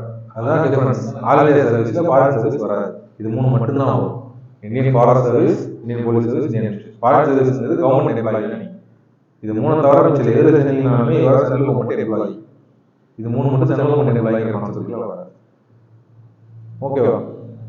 அதனால unitary feature central authority select பண்ணி ஸ்டேட்ல வேலை செய்யணும்னு. அப்ப எனக்கு என்ன மரியாதை இருக்கு அப்படின்னு சிஎம் கேட்பாரு. அதனால இது யூனிட்டரி. Integrated audit machinery. ஆடிட்னா கணக்கு வழக்கு பார்க்கறது. ஓகேவா? ஆடிட்டிங்ல நிறைய டைப்ஸ்லாம் இருக்கு. பணத்தை இப்போ நான் 100 ரூபா கொடுத்து செலவு பண்ண சொல்றேன் அப்படின்னா அந்த 100 ரூபாயும் நான் சொன்ன வேலைக்கு தான் செலவு பண்ணி ஒழுங்கா செலவு பண்ணிருக்காரா அப்படின்னு பார்க்கறது ஒரு கணக்கு. 10 ரூபாய் எடுத்து 10% செலவு பண்ணிட்டாரா அப்படிங்கிறது ஒரு கணக்கு. இன்னொரு கணக்கு என்ன அப்படின்னா அந்த 100 ரூபாயும் ஒழுங்கான ரோடு தான் போட்டிருக்காரா, அந்த ரோடு போட்டு காசு கொடுக்குற 100 ரூபா அதை ஒழுங்காக தான் போட்டிருக்காரா, ஒழுங்கான மெட்டீரியல் கொடுத்து பண்ணிருக்காரா, இல்லை சீப்பான மெட்டீரியல் போட்டு நிறைய மெட்டீரியல் வாங்கி ஏமாத்திருக்காரா. 100 ரூபீஸ் செலவு பண்ணிட்டாரு, ஆனா ஒழுங்கா செலவு பண்ணல, சீப் குவாலிட்டி பண்ணிட்டாரு, வேற ஏமாத்திருக்காரு கவர்மெண்ட், அந்த மாதிரிலாம் பண்ணலாம். ஸோ 2 டைப் ஆஃப் ஆடிட்லாம் இருக்கு. ஒன்று பணத்தை ஒழுங்கா செலவு பண்ணிருக்காரா, இல்லை சரியான வகையில தான் செலவு பண்ணிருக்காரா. இந்த 2 செக்கும் யார் பண்ணுவாங்க அப்படின்னா சென்ட்ரல்ல ஒரு அத்தாரிட்டி இருக்காரு, கண்ட்ரோலர் ஆடிட்டர் ஜெனரல் ஒருத்தர் இருக்காரு. அவரு தான் செக் பண்ணுவார். யாரை செக் பண்ணுவாங்கன்னா சென்ட்ரல் கவர்மெண்ட் அவர் செக் பண்ணுவார். இந்த வருஷம் பட்ஜெட் போட்ட காசுலாம் ஒழுங்கா செலவு பண்ணிருக்காங்களா, செலவு பண்ணலாம் நியாயமா தான் பண்ணிருக்காங்களா, ஒழுங்கா செலவு பண்ணிருக்காங்களான்னு வேற, நியாயமா பண்ணிருக்காங்களான்னு வேற, 2 ஆடிட்டுமே பண்ணுவார். இதுல என்ன ட்விஸ்ட்னா ஸ்டேட் கவர்மெண்ட்டும் அவர்தான் பண்ணுவார். அதனால யூனிட்டரி. அப்ப சென்ட்ரல்ல ஒரு அத்தாரிட்டி உட்கார்ந்து ஸ்டேட் செக் பண்றாரு. கண்ட்ரோலர் ஆடிட்டர் ஜெனரல் ஆஃப் இந்தியான்னு ஒருத்தர் இருப்பாரு. ஓகேவா? அதெல்லாம் ஸ்டேட்டுக்கு ஒருத்தர் இருப்பாரு, அவர் லோக்கல் பாடிஸ் தான் செக் பண்ணுவார். முனிசிபாலிட்டி, கார்பரேஷன் அதெல்லாம் செக் பண்ணுவார். ஸ்டேட் கவர்மெண்ட் செலவு பண்றதே பார்ப்பாரு, ஸ்டேட் எக்ஸிக்யூட் பண்ற ப்ராஜெக்ட்லாம் இல்ல, ஸ்டேட் பட்ஜெட் போட்டதே வந்து செக் பண்ணுவார். அப்பாயின்மெண்ட் எல்லாம் சென்ட்ரல் கவர்மெண்ட் தான். அதுதான் யூனிட்டரி ஃபீச்சர். ஆனா அவர் ரிமூவ் பண்றது கஷ்டம், அதனால அவர் இண்டிபெண்டண்டா இருக்கலாம். எப்பயுமே அப்பாயின்மெண்ட் ஈஸியா வச்சிருப்பாங்க, ரிமூவ் பண்றது கஷ்டமா வச்சிருப்பாங்க. ஒருத்தருக்கு பவர் இருக்கா இல்லையா அப்படிங்கிறது எதை வச்சு தெரியாதுன்னா அவரை எவ்வளவு ஈஸியா நீங்க வேலையை விட்டு போகலாங்கிறது தான் தெரியும். ஏன்னா பவர் தான் அனுப்பிச்சிருவாங்க. இவன் வந்து ஒரு பிரைம் மினிஸ்டர் ஒரு கூட்டம் அமைச்சிருக்காங்க, உள்ள போனோடனே அவர் வந்து பார்த்தோன்னே இப்படி பண்ணிருக்கீங்க. அப்ப பிரைம் மினிஸ்டர் வந்து இப்படிலாம் பண்ணுவோம், என்ன பண்ணுவாங்க அப்படின்னு சண்டை போட்டாருன்னா அவர் நினைச்சா பிரைம் மினிஸ்டரே வந்து சார்ஜ் எழுதி பண்ணலாம். பிரைம் மினிஸ்டர் நினைச்சா டக்குன்னு தூக்க முடியாது. அப்ப அந்த டக்குன்னு தூக்க முடியாது அப்படிங்கிற பவர் தான் தைரியமா பண்ணுவார். முடிஞ்சா நீ பண்ணி தூக்கிக்கிறேன் அப்படின்னு அவர் நினைச்சா தூக்கிடலாம் அப்படிங்கிற என்ன பண்ணுவார், அடப்போடா பயிலுக்கு கூடியது போயிடும் அப்படின்னு போயிடுவார். ஒரு ரிமூவல் வச்சுதான் ஒரு பவர் இருக்காங்க சேராகும். ஆடிட் மிஷினரி பண்றதுக்கு கொஞ்சம் ரிமூவல் கஷ்டமா இருக்கும். அதனால வினோத் ராய் அப்படிங்கிறது தான் ரொம்ப ஃபேமஸ். அவர் தான் 2G சிஸ்டம் வெளியே கொண்டு வந்தார். இவன் தான் அவருடைய கட்சி அவ்வளவு விசா பண்ணாலுமே தைரியமா வெளியே கொண்டு வந்தார். இவ்வளோ ஸ்கேம் நடந்தது. ஓகேவா? ஸோ அந்த மாதிரி அந்த நிறைய ஸ்கேம் ரிலீஸ் பண்ணார். 2G சென்ட்ரல் மினிஸ்டர் தானே, 2G central minister, central government scam central minister, telecommunication ministry அவங்க தான் சொன்னாங்க. மினிஸ்டர் பண்ண ஸ்கேம். சார் 2 மாதத்துக்கு முன்னாடி கூட இப்போ கரெக்டாக ரிப்போர்ட் கொடுக்குறது சென்ட்ரல் கவர்மெண்ட் வந்து 1 கிலோமீட்டர் ரோடு போடுறதுக்காக வந்து 100 crores 1000 crores சொல்றாங்க. கணக்கு இந்த மாதிரி சொல்லுவார், கணக்கு பார்த்து சொல்லுவார். எடுத்து பார்த்தா கண்டிப்பா குளறுபடி இருக்கும். அதை வெளியே சொல்றதுக்கு அது வர ஆளை பொறுத்து. சில பேர் தைரியமா பண்ணுவாங்க, சில பேர் பண்ண மாட்டாங்க. 1 கிலோமீட்டர் ரோடு இவ்வளவுதான் கணக்கு ஆகணும், இவ்வளவு பண்ணா என்ன அர்த்தம்? ஏன்னா 2Gல யாருமே அது ஸ்கேம் தெரியல. ஏன்னா எப்படி அது ஸ்கேமா இருந்துச்சு தெரியாதவங்களுக்கு ரொம்ப பேசணும், பேசினா பெரிய கதையா போகும். கேஸே மூடிட்டாங்க. அது ஒரு அப்பெல்லாம் எத்திக்ஸ் கொஸ்டின்லயே கேட்டாங்க, டைரக்டா அதை அப்படியே எத்திக்ஸ் கொஸ்டின்ல கேட்டாங்க. நீ இப்ப என்ன ஸ்கேம் நடக்குது, இப்ப என்ன பிரச்சனை வந்து பாத்தீங்கன்னா எத்திக்ஸ் யூஸ் ஆகும். திருப்பி 2Gல கேட்க போடலாம். ஓகேவா? 2Gல என்னன்னா ஒரு நிறைய பணம் கொடுத்து வாங்க வேண்டிய ஸ்பெக்ட்ரம்ங்கிறது காற்றலை. அது வந்து சேட்டலைட் இருக்கும் மேல சேட்டலைட் வந்து யூஸ் பண்ணணும்.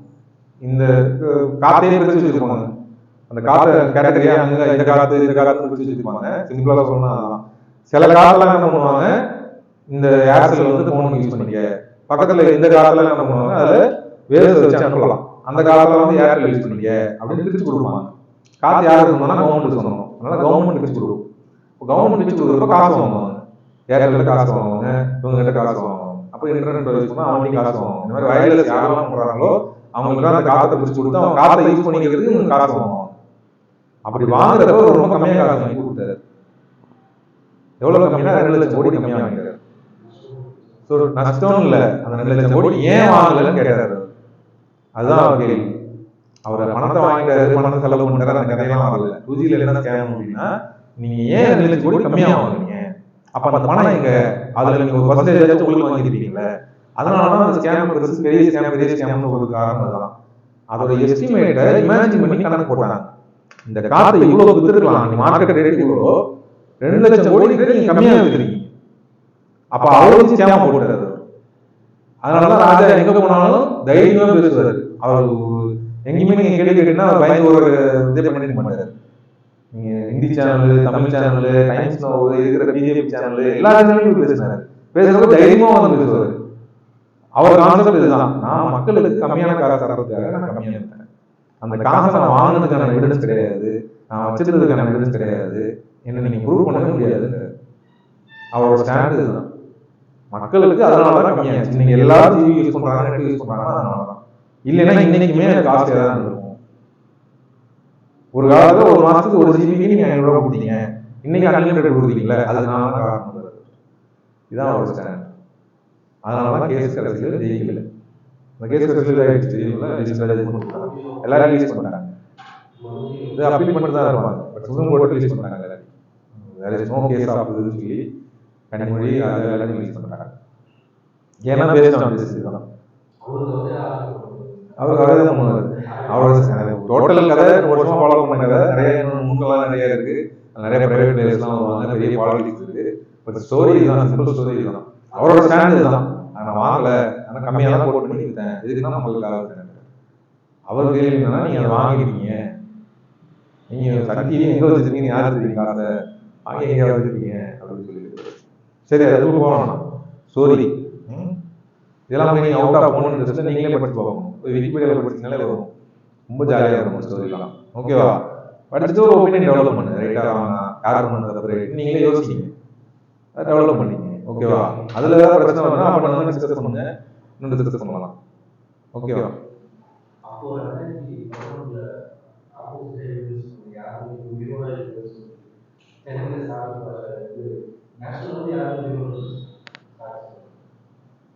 படத்துல வியாபம் ஸ்கேம் தெரியுமா? கேள்விப்பட்டீங்களா? வியாபம் அது வச்சு பாருங்க. மத்திய பிரதேஷ் போய் பாருங்க. மத்திய பிரதேஷ் அதெல்லாம் படிச்சீங்கன்னா கவர்மெண்ட் வேலைக்கான சிஎம்ல இருந்து மினிஸ்டர்ல இருந்து டோட்டல் எல்லாருமே கால்ஷீட்ல கொண்டு இருக்கிறவங்க எல்லாருமே அட்மினிஸ்ட்ரேஷன்ல எல்லாருமே, எல்லா மினிஸ்டர், எல்லா IAS, medical college dean, CM வந்து எல்லாரும் கால்ஷீட் வாங்கினாங்க. எல்லாரும் சேர்ந்து பண்ண மெடிக்கல் காலேஜ் சீட் கொடுத்தாங்க, காசு வாங்கிட்டு. அப்ப அந்த ஸ்கேம் வெளியே வந்தோடனே என்ன ஆயிடுச்சு அப்படின்னா, அதுல ஒரே ஒரு ஆள் மட்டும் சொல்லிட்டாரு, உள்ள இருந்த சில்வர். அவர் வந்து சொல்லிட்டாரு, அதுல லிஸ்ட் எடுத்து பேரண்ட்ஸ், அவ்வளவு பேரண்ட்ஸ் இன்வால்வ் ஆயிருந்தாங்க, அவ்வளவு ஸ்டூடெண்ட்ஸ் இன்வால்வ் ஆயிருந்தாங்க. காசு கொடுத்து ஜாயின் பண்ணதில்ல, எக்ஸாமே பேருக்கு வச்சு மெடிக்கல் காலேஜ் சீட்டு, எல்லா காலேஜ் சீட்டு, அவ்வளோ டீன் மெடிக்கல் காலேஜ் எல்லாமே கவர்மெண்ட் காலேஜ், அவ்வளோ மினிஸ்டர்ஸ், சிஎம் கட்டத்தில் மினிஸ்டர் வந்தாரு. எல்லாரும் சேர்ந்து காசு வாங்கி தான் பண்ணிட்டாங்க. இந்த பிரச்சனை வந்தோடனே ஒரு ஆளாக ஆரம்பிச்சாங்க அந்த ஸ்டூடெண்ட்ஸ், அப்புறம் பேரண்ட்ஸ், மினிஸ்டர்ஸ், அப்புறமா அதில் இன்வால்வ் ஆன மெடிக்கல் காலேஜ் டீன், இதெல்லாம் சூசைட் ஆக்சிடென்ட். அதில் அந்த வியாபகம் இன்வால்வ் ஆன எல்லாருமே இருந்தாங்க. வரிசையா 2 இயர்ஸ்ல போய் பாருங்க, சூப்பரா இருக்கும். கொரோனா கேஸ் அதே மாதிரி தான் ஆக்சிடென்ட். யூஎஸ்ல எல்லாம் காமன், ஏதாவது ஒரு பிரச்சனை வந்தா அந்த பிரச்சனை தீர்வு எல்லாம் போவாங்க, எல்லாமே நேச்சுரல் தரம். Okay, so integrated audit missionary, appointment of governor, governor appoint பண்ற இதெல்லாம் டீடைலா நம்ம திருப்பி பார்ப்போம். நீங்க வந்து ஜுடிஷியரிக்குள்ள ஆழமா போல, கண்ட்ரோலர் ஆடிட் ஜெனரலுக்குள்ள ஆழமா போல, அவர் எப்படி அப்பாயின்ட் பண்ணாலும் போல, அதெல்லாம் திருப்பி வரும். இங்க வந்து எதெல்லாம் ஃபீச்சர்ஸ் மட்டும் பார்க்கணும். கவர்னர் பிரசிடென்ட் அப்பாயின்ட் பண்றாரு, ஆனா ஸ்டேட்ல வந்து அவர் ரூல் பண்ணிட்டு இருக்காரு.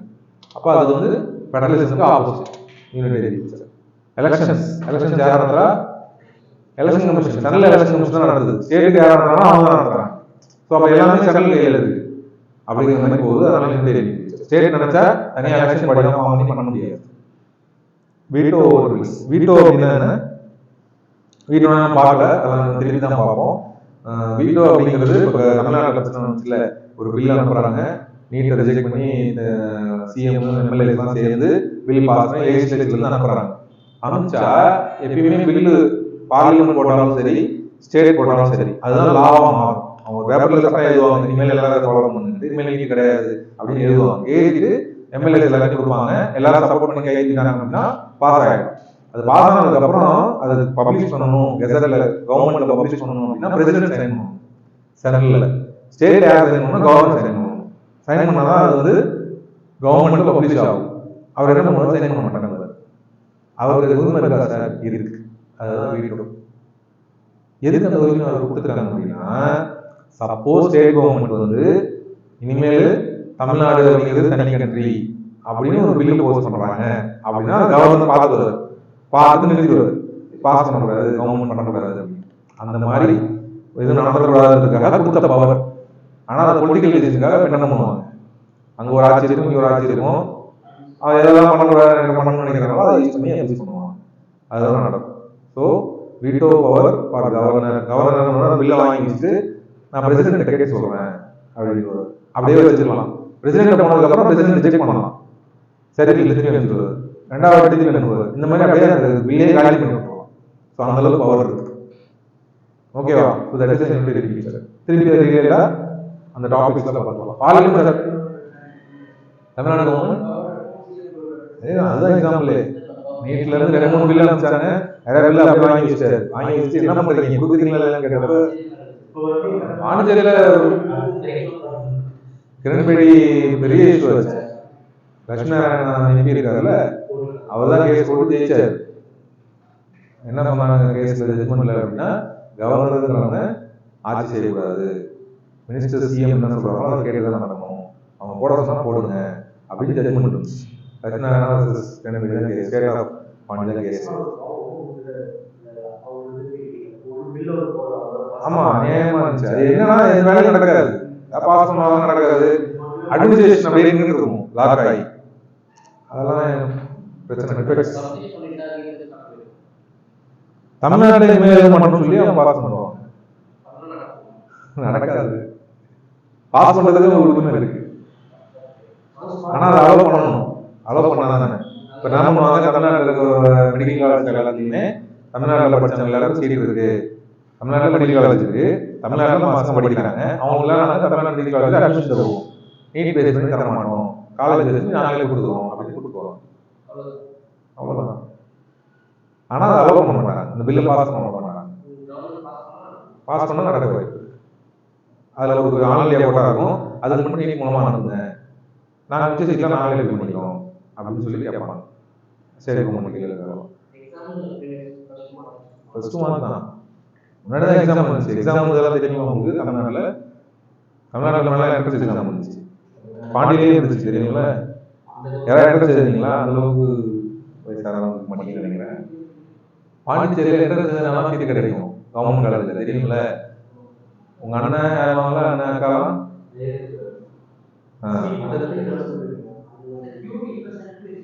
அது வந்து பாண்டிச்சேரி யூனிவர்சிட்டிக்கு. நான் இன்ஜினியரிங் காலேஜ் மெடிக்கல் காலேஜ் சொல்றேன். பாண்டிச்சேரி இன்ஜினியரிங் காலேஜில் சேரணும், டெக்கில் சேரணும்னா 12th மார்க் பத்தாது, அதுக்கப்புறம் என்ட்ரன்ஸ் இருந்துச்சு. எங்க அண்ணாலாம் அப்படிதான் இருந்தாரு.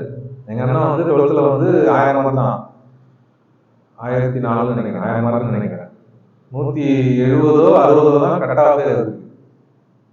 பெக்கில் 5வது 6வது போனோம் சீட் எடுத்து. ஆல் இந்தியா என்ட்ரன்ஸ் எக்ஸாம் பாண்டிச்சேரிக்கு மட்டும் தனியாக நடக்கும். கேட்டு பாருங்க,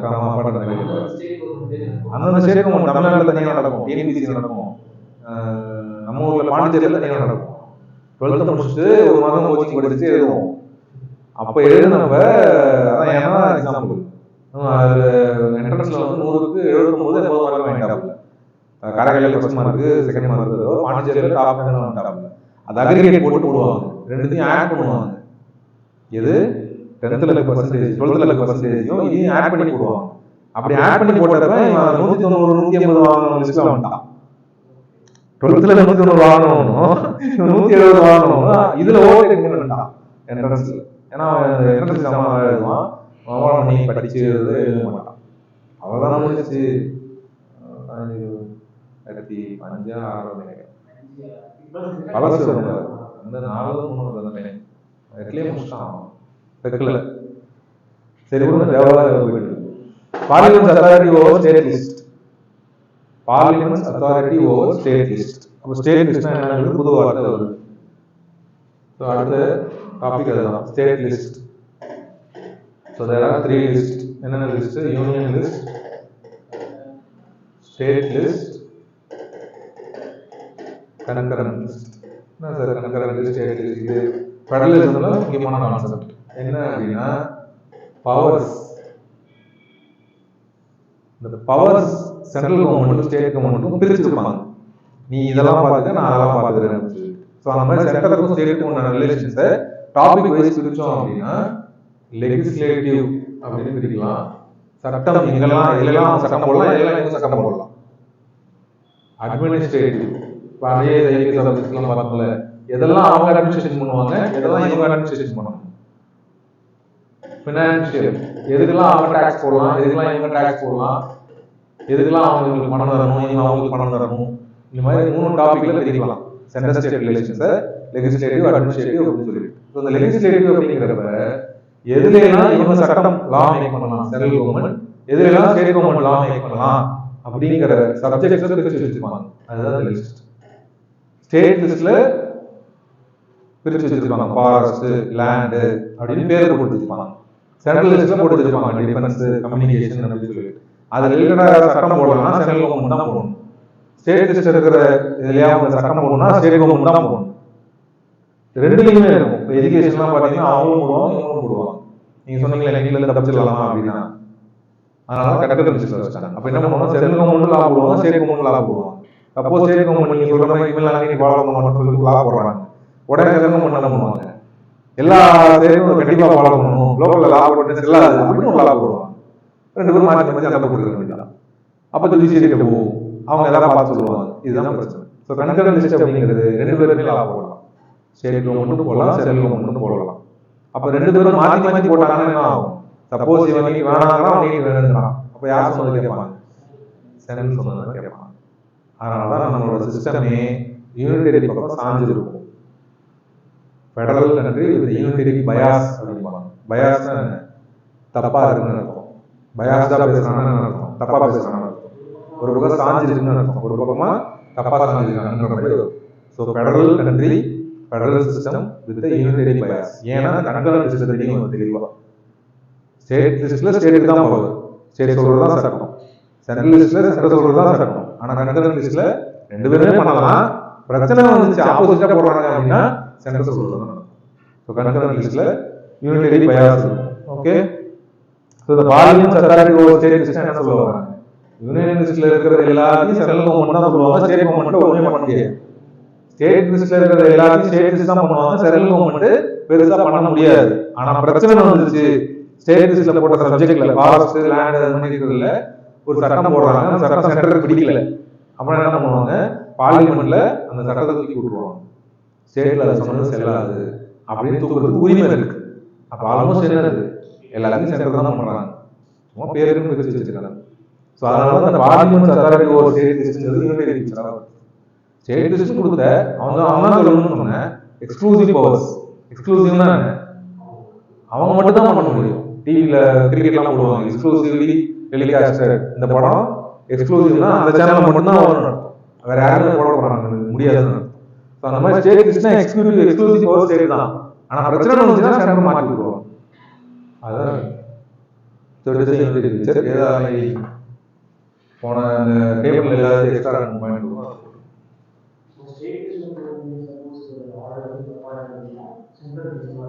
மாத்திக்கலாம். பார்லிமெண்ட் லாபம் மாத்திக்கலாம். ஆல்ரெடி அது 3 மட்டும் தான். அவர் central government authority, central government employee.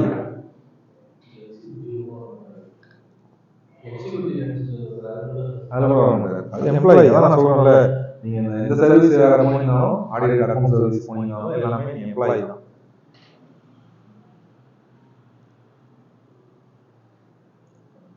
இதுவும் கொஸ்டினா கேட்பாங்க. நிச்சயத பாலகர் ஆடிட் சர்வீஸ்லாம் சின்ன எக்ஸாம் கேட்பாங்க. எக்ஸாம்ஸ் அதுல என்னன்னா பாலிட்டி சர்வீஸ் கொடுத்துருப்பான், ஐஏஎஸ் கொடுத்துருப்பான். அதில் ஏமாந்துருக்கூடாது. ஐஏ போஸ்ட் கொடுத்துருவோம். ஃபார்மேஷன் இயர் மாறும், அது பிரச்சனை இல்லை. Foreign service, foreign service.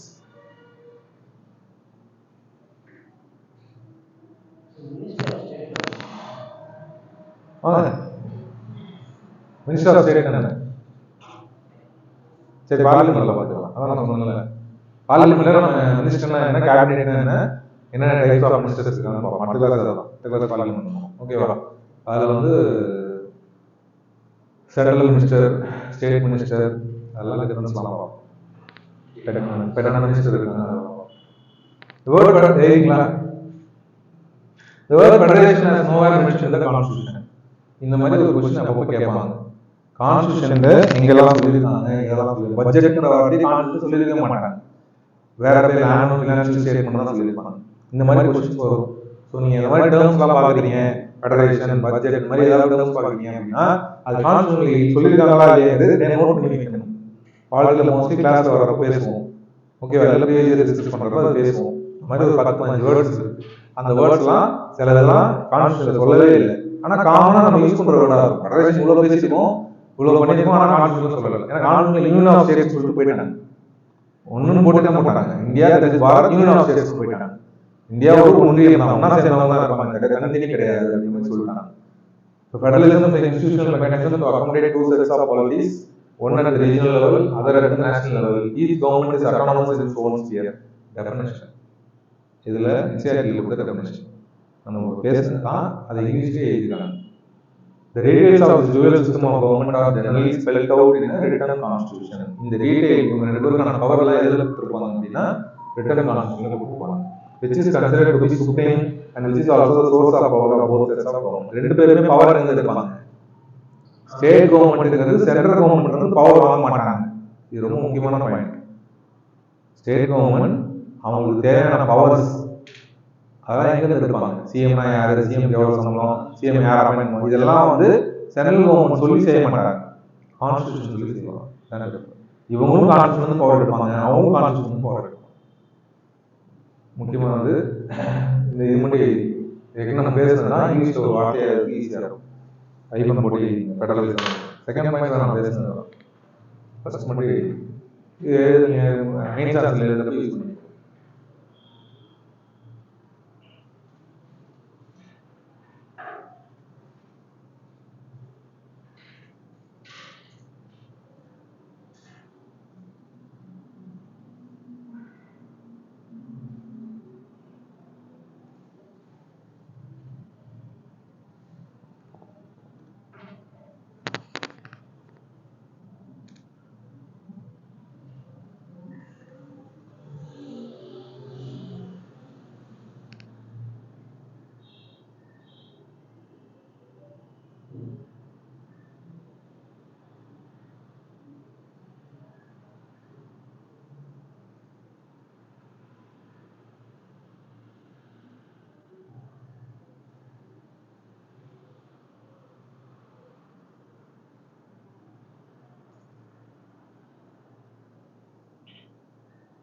நோட்லாம் follow பண்ணுங்க. ஒரே நோட்லாம் ஒரே நோட் ஃபாலோ பண்ணுங்க. வாழ்க்கைனா ஒரு நோட், கரண்ட் வச்சுனா ஒரு நோட். அதே மாதிரி ஃப்ரெண்ட்ல இண்டெக்ஸ் ஃபாலோ பண்ணுங்க. ஃபெடரலிசம் எங்கே இருக்குன்னு முன்னாடி எழுதிக்கணும். Unitary versus federal, presidential versus parliament அப்படிங்கிறத ஃபர்ஸ்ட் பேஜ்ல பேஜ் நம்பர் போட்டு எழுதி.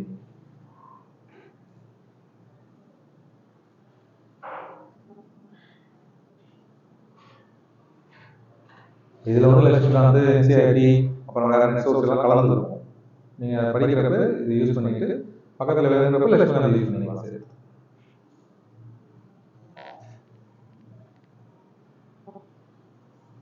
லட்சுமிகாந்த் புக்கு இங்கே கொடுத்துருவாங்க.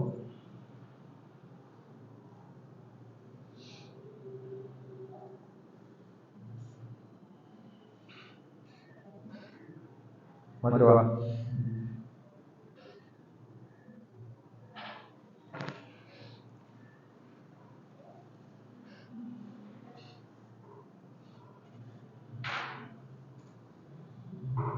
First line again is to prevent conflict, judiciary is there. Central state சண்டை வரக்கூடாதுன்றப்ப சண்டை வந்துச்சு அப்படின்னா independent judiciary will settle the disputes. இவங்க ரெண்டு பேரும் பார்த்துட்டு தான் அவங்க வேலை. Second point of the problem. The most important feature of the federal system adopted by Indian Constitution is principle that relations between states and the center would be based on cooperation. இது தனி டாபிக்கா போகும். Cooperative federalism அப்படிங்கிறது current paste topic. நான் federalism மட்டும் பேசிட்டு இருக்கேன். அந்த federalism வந்து எவால்வ் ஆச்சுன்னா வளர்ந்துச்சு. எப்படி வளர்ந்துச்சு அப்படின்னா வெறும் ஃபெடரலிசம் பத்தாது, கோஆபரேட்டிவ் ஃபெடரலிசம் வேணும். கோஆபரேட்டிவ் ஃபெடரலிசம்னா அல்டிமேட் எய்ம் என்ன? இது எல்லாத்தோட அல்டிமேட் எய்ம் என்ன? இவ்வளோ சட்டம் போடுறது, இவ்வளோ கான்ஸ்டியூஷன் எழுதுறது, எல்லாரும் ஒன்றா சந்தோஷமா வாழணுங்கிறது தான். அதுக்கு தேவையானதான் ஹெல்ப் பண்ணணும். ஸோ இவங்க நான் நீட்டு போடுறேன், நீ நீட்டு போட மாட்டேன் சண்டை போடாம உனக்கு நீட்ல என்ன பிரச்சனை, எதெல்லாம் மாற்றலாம் அப்படின்னு 2 பேரும் பேசி சரி பண்ணுங்க, இதுதான் எய்ம்னு சொல்லி பேசியிருக்காங்க.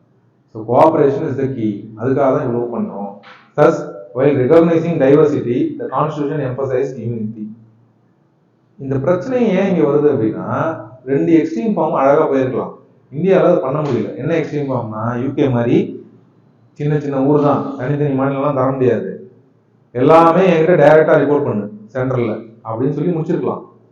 இல்லை அப்படின்னா யூஎஸ்ஏ மாதிரி தமிழ்நாடு இவங்கெல்லாம் தனித்தனி மாநிலம், நீ எல்லாம் ஒன்று பார்த்துக்க, ஃபினான்ஸ் தனியாக பார்த்துக்க, டேக்ஸ் தனியாக பார்த்துக்க, நீ வெளிநாடு ஒரு தனியாக ரிலேஷன்ஷிப் வச்சுக்க, ஆர்மி தனியாக வச்சுக்க, ஆனால் இந்தியாவும் ஒன்றா இருக்கும் அப்படின்னு சொல்லி முடிச்சிருக்கலாம். இந்தியாவில் இது ரெண்டுமே பண்ண முடியாது. ஏன் அப்படின்னா டைவர்சிட்டி. அந்த டைவர்சிட்டியும் ரெகனைஸ் பண்ணணும். தமிழ்நாடு தனியாக அந்த மொழி பேசுவாங்க, தனியாக ஃபெஸ்டிவல்ஸ் கொண்டாடுவாங்க, தனி கல்ச்சர். அதே மாதிரி கேரளா. அப்போ அவங்களுக்கு தேவையான சட்டங்கள், அவங்களுக்கு தேவையான பண்ணலாம், அவங்களுக்கு கொஞ்சம் பண்ணிக்கணும். அதே டைம்ல அப்போ இருக்கிற லீடர்ஸுக்கு ஒரு பெரிய கவலை, எப்படி இந்தியா பிரிஞ்சு போயிடுமோ தனித்தனியா. ஏன்னா நிறைய நேஷன்ஸ் அந்த மாதிரி பிரிஞ்சு போயிடுச்சு. சவுத் இந்தியா, நார்த் இந்தியா பிரிஞ்சுருவாங்களோ, அது பிரியக்கூடாதுங்கிற ஒரு அடம். ரெண்டுத்தையும் பேலன்ஸ் பண்ணதுனால தான் இவ்வளோ கஷ்டப்பட்டாங்க. இல்லைன்னா யூஎஸ்ஏ மாதிரி பிரிச்சுட்டு போனால் போய்க்குன்னு சொல்லி முடிச்சிருக்கலாம். இல்லை பிரிட்டன் மாதிரி சின்ன சின்னதாக வச்சிருக்கலாம்.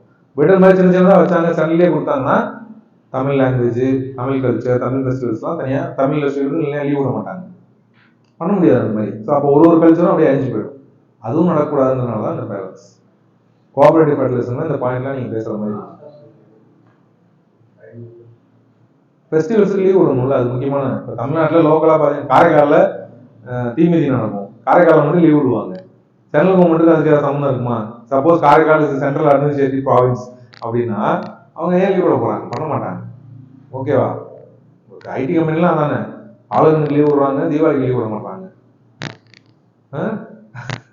பாதிக்கப்பட்டிருப்பாரு. ஸோ அந்த மாதிரி வேற யாரோ ஃபங்க்ஷன் பண்ணுறதுக்குலாம் பண்ண முடியாது. அவங்கவுங்க லோக்கல் என்ன தேவையோ அது இம்பார்ட்டன்ஸ் கொடுக்கணும். அப்போதான் அது வந்து அவங்க கல்ச்சர் ப்ரொடெக்ட் ஆகும். இல்லைன்னா அப்புறம் எவனுமே அதை கொண்டாட மாட்டான், அதை அப்படியே மறந்துடுவாங்க. அதுக்காக தான் இந்த ரெகனைசிங் டைவர்சிட்டி, இந்த மாநிலங்களுக்கு உரிமை, ஃபெடரேஷன் பேசுறதுக்கெல்லாம் இதுதான் காரணம். அதை ஐய விட்டுறக்கூடாதுன்றதுனால. அதே டைம்ல இந்தியாவும் பிடிச்சி வச்சுக்கணும், ரெண்டுக்கும் balance. Why union term instead of federation? Indian federation is not by agreement by the unions, no freedom to secede. ஏன் வந்து யூனியனுங்கிற டேர்ம் யூஸ் பண்ணியிருக்காங்க அப்படின்னு அம்பேத்கர் பதில் சொல்லியிருந்தார். இது அம்பேத்கர் சொன்ன பதில் தான். ஏன் நீங்கள் வந்து ஃபெடரேஷன் ஆஃப் ஸ்டேட்ஸ்னு சொல்லாமல் யூனியன் ஆஃப் ஸ்டேட்ஸ்னு சொல்கிறீங்க அப்படின்னா, Indian federation is not by agreement. ஃபெடரேஷனாலே அக்ரிமெண்ட் தான் ஃபர்ஸ்ட் டேர்ம் டெஃபினேஷன் பார்த்தோம். இந்தியா ஃபெடரேஷன் கிடையாது, அக்ரிமெண்ட் போட்டு சைன் பண்ணலை. No freedom to secede. செசிட்னா பிரிஞ்சு போகிறது. யூஎஸ்ஏ மாதிரி பிரிஞ்சுலாம் போக முடியாது. ஸோ அதனால நான் ஃபெடரேஷன் வார்த்தை யூஸ் பண்ண மாட்டேன், யூனியன் வார்த்தை தான் யூஸ் பண்ணுவேன். ஓகேவா? உங்களோடவா?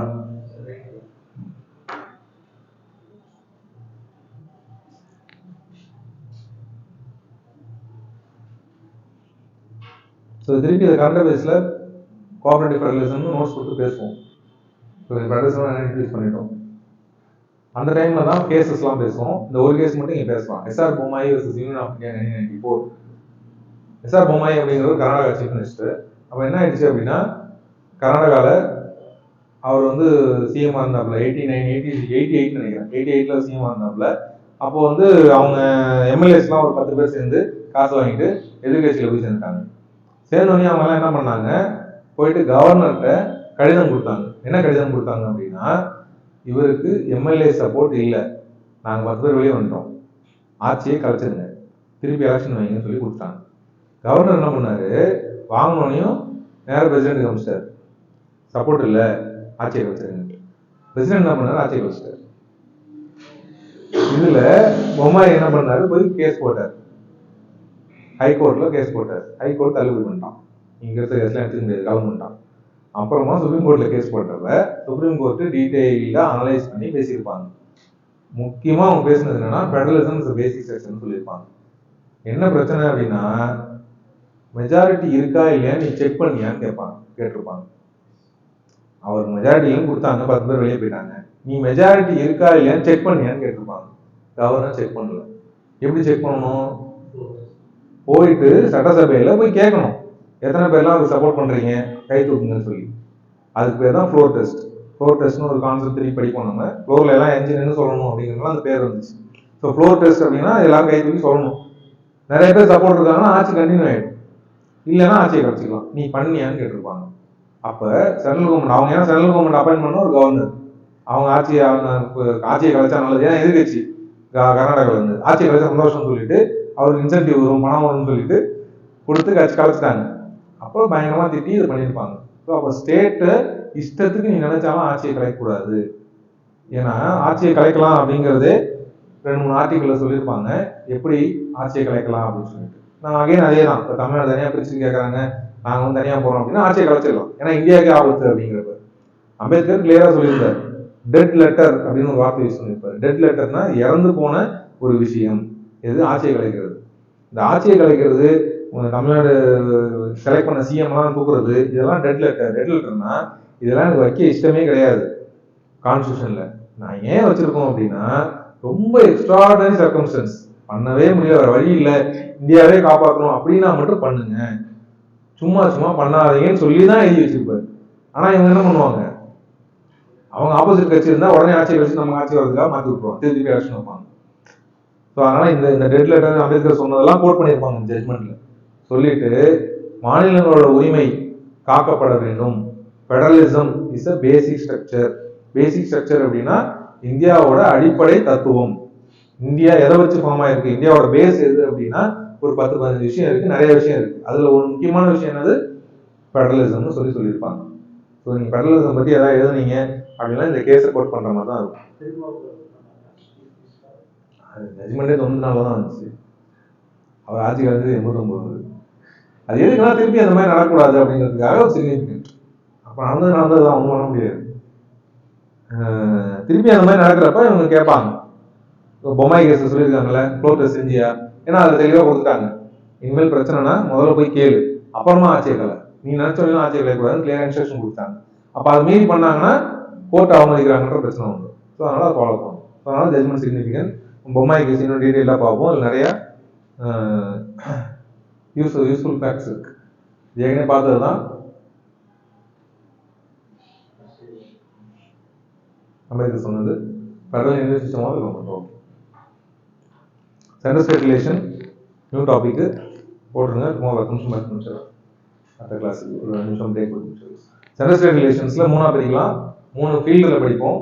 ஸோ ஃபெடரலிசம் இஸ் யூனிட்டரி போய் ரிவைஸ் பண்ணிடுங்க. போயிட்டு நெட்ல போயிட்டு என்ன பண்றீங்க அப்படின்னா ஃபெடரலிசம் யூபிஎஸ்சின்னு போடுங்க. ஃபெடரலிசம் யூபிஎஸ்சின்னு போட்டு சர்ச் பண்ணி பாருங்க, நிறைய வெப்சைட்ஸ் இருக்கும். போயிட்டு அதில் என்ன நம்ம பேசுனதெல்லாம் பேசியிருப்பாங்க, இன்னும் எக்ஸ்ட்ரா பேசியிருப்பாங்க. பொம்மை கேஸ்லாம் டீட்டெயிலாக பேசியிருப்பாங்க. பொம்மை கேஸ்லாம் நீங்கள் விக்கிபீடியாலே படிக்கலாம். ஏன்னா மற்ற இடத்துலலாம் ஹோல்ஸ்டிக்காக இருக்காது. விக்கிபீடியா என்ன பண்ணுவான், என்ன பிரச்சனை, எப்படி ஆச்சு, அதுக்கப்புறம் என்ன ஜட்மெண்ட் அழகாக கொடுத்துருப்பான். மற்ற எல்லாம் யூபிஎஸ்சி போனீங்க, வெப்சைட்ஸ் போனீங்கன்னா வெறும் யூபிஎஸ்சி ஜட்மெண்ட் மட்டும் பற்றி பேசியிருப்பான். ஏதாவது மேகசின் போனீங்கன்னா அந்த பொலிட்டிக்கல் காரியம் மட்டும் பேசியிருப்பான். விக்கிபீடியாவில் ஓரளவுக்கு இன்னும் கலந்துருக்கும். கேசஸ்லாம் கொஞ்சம் அதிலே பாருங்க, பொலிட்டிக்கல் ஸ்டோரி என்ன நடந்துச்சு, பேக்ரவுண்டு, ஜட்மெண்ட் ரெண்டையும் கலந்து பேசியிருப்பாங்க. அப்போ ஃபெடரலிசம்னு அடிச்சுட்டு யூபிஎஸ்சி அடிச்சுட்டு ஏதாவது ஒரு வெப்சைட் படிச்சு பாருங்க, அதில் கோஆபரேட்டிவ் ஃபெடரலிசம் அதெல்லாம் பேசியிருப்பாங்க. ஓகேவா? தமிழ்நாடோட ஃபேமஸ் டயலாக் என்னது,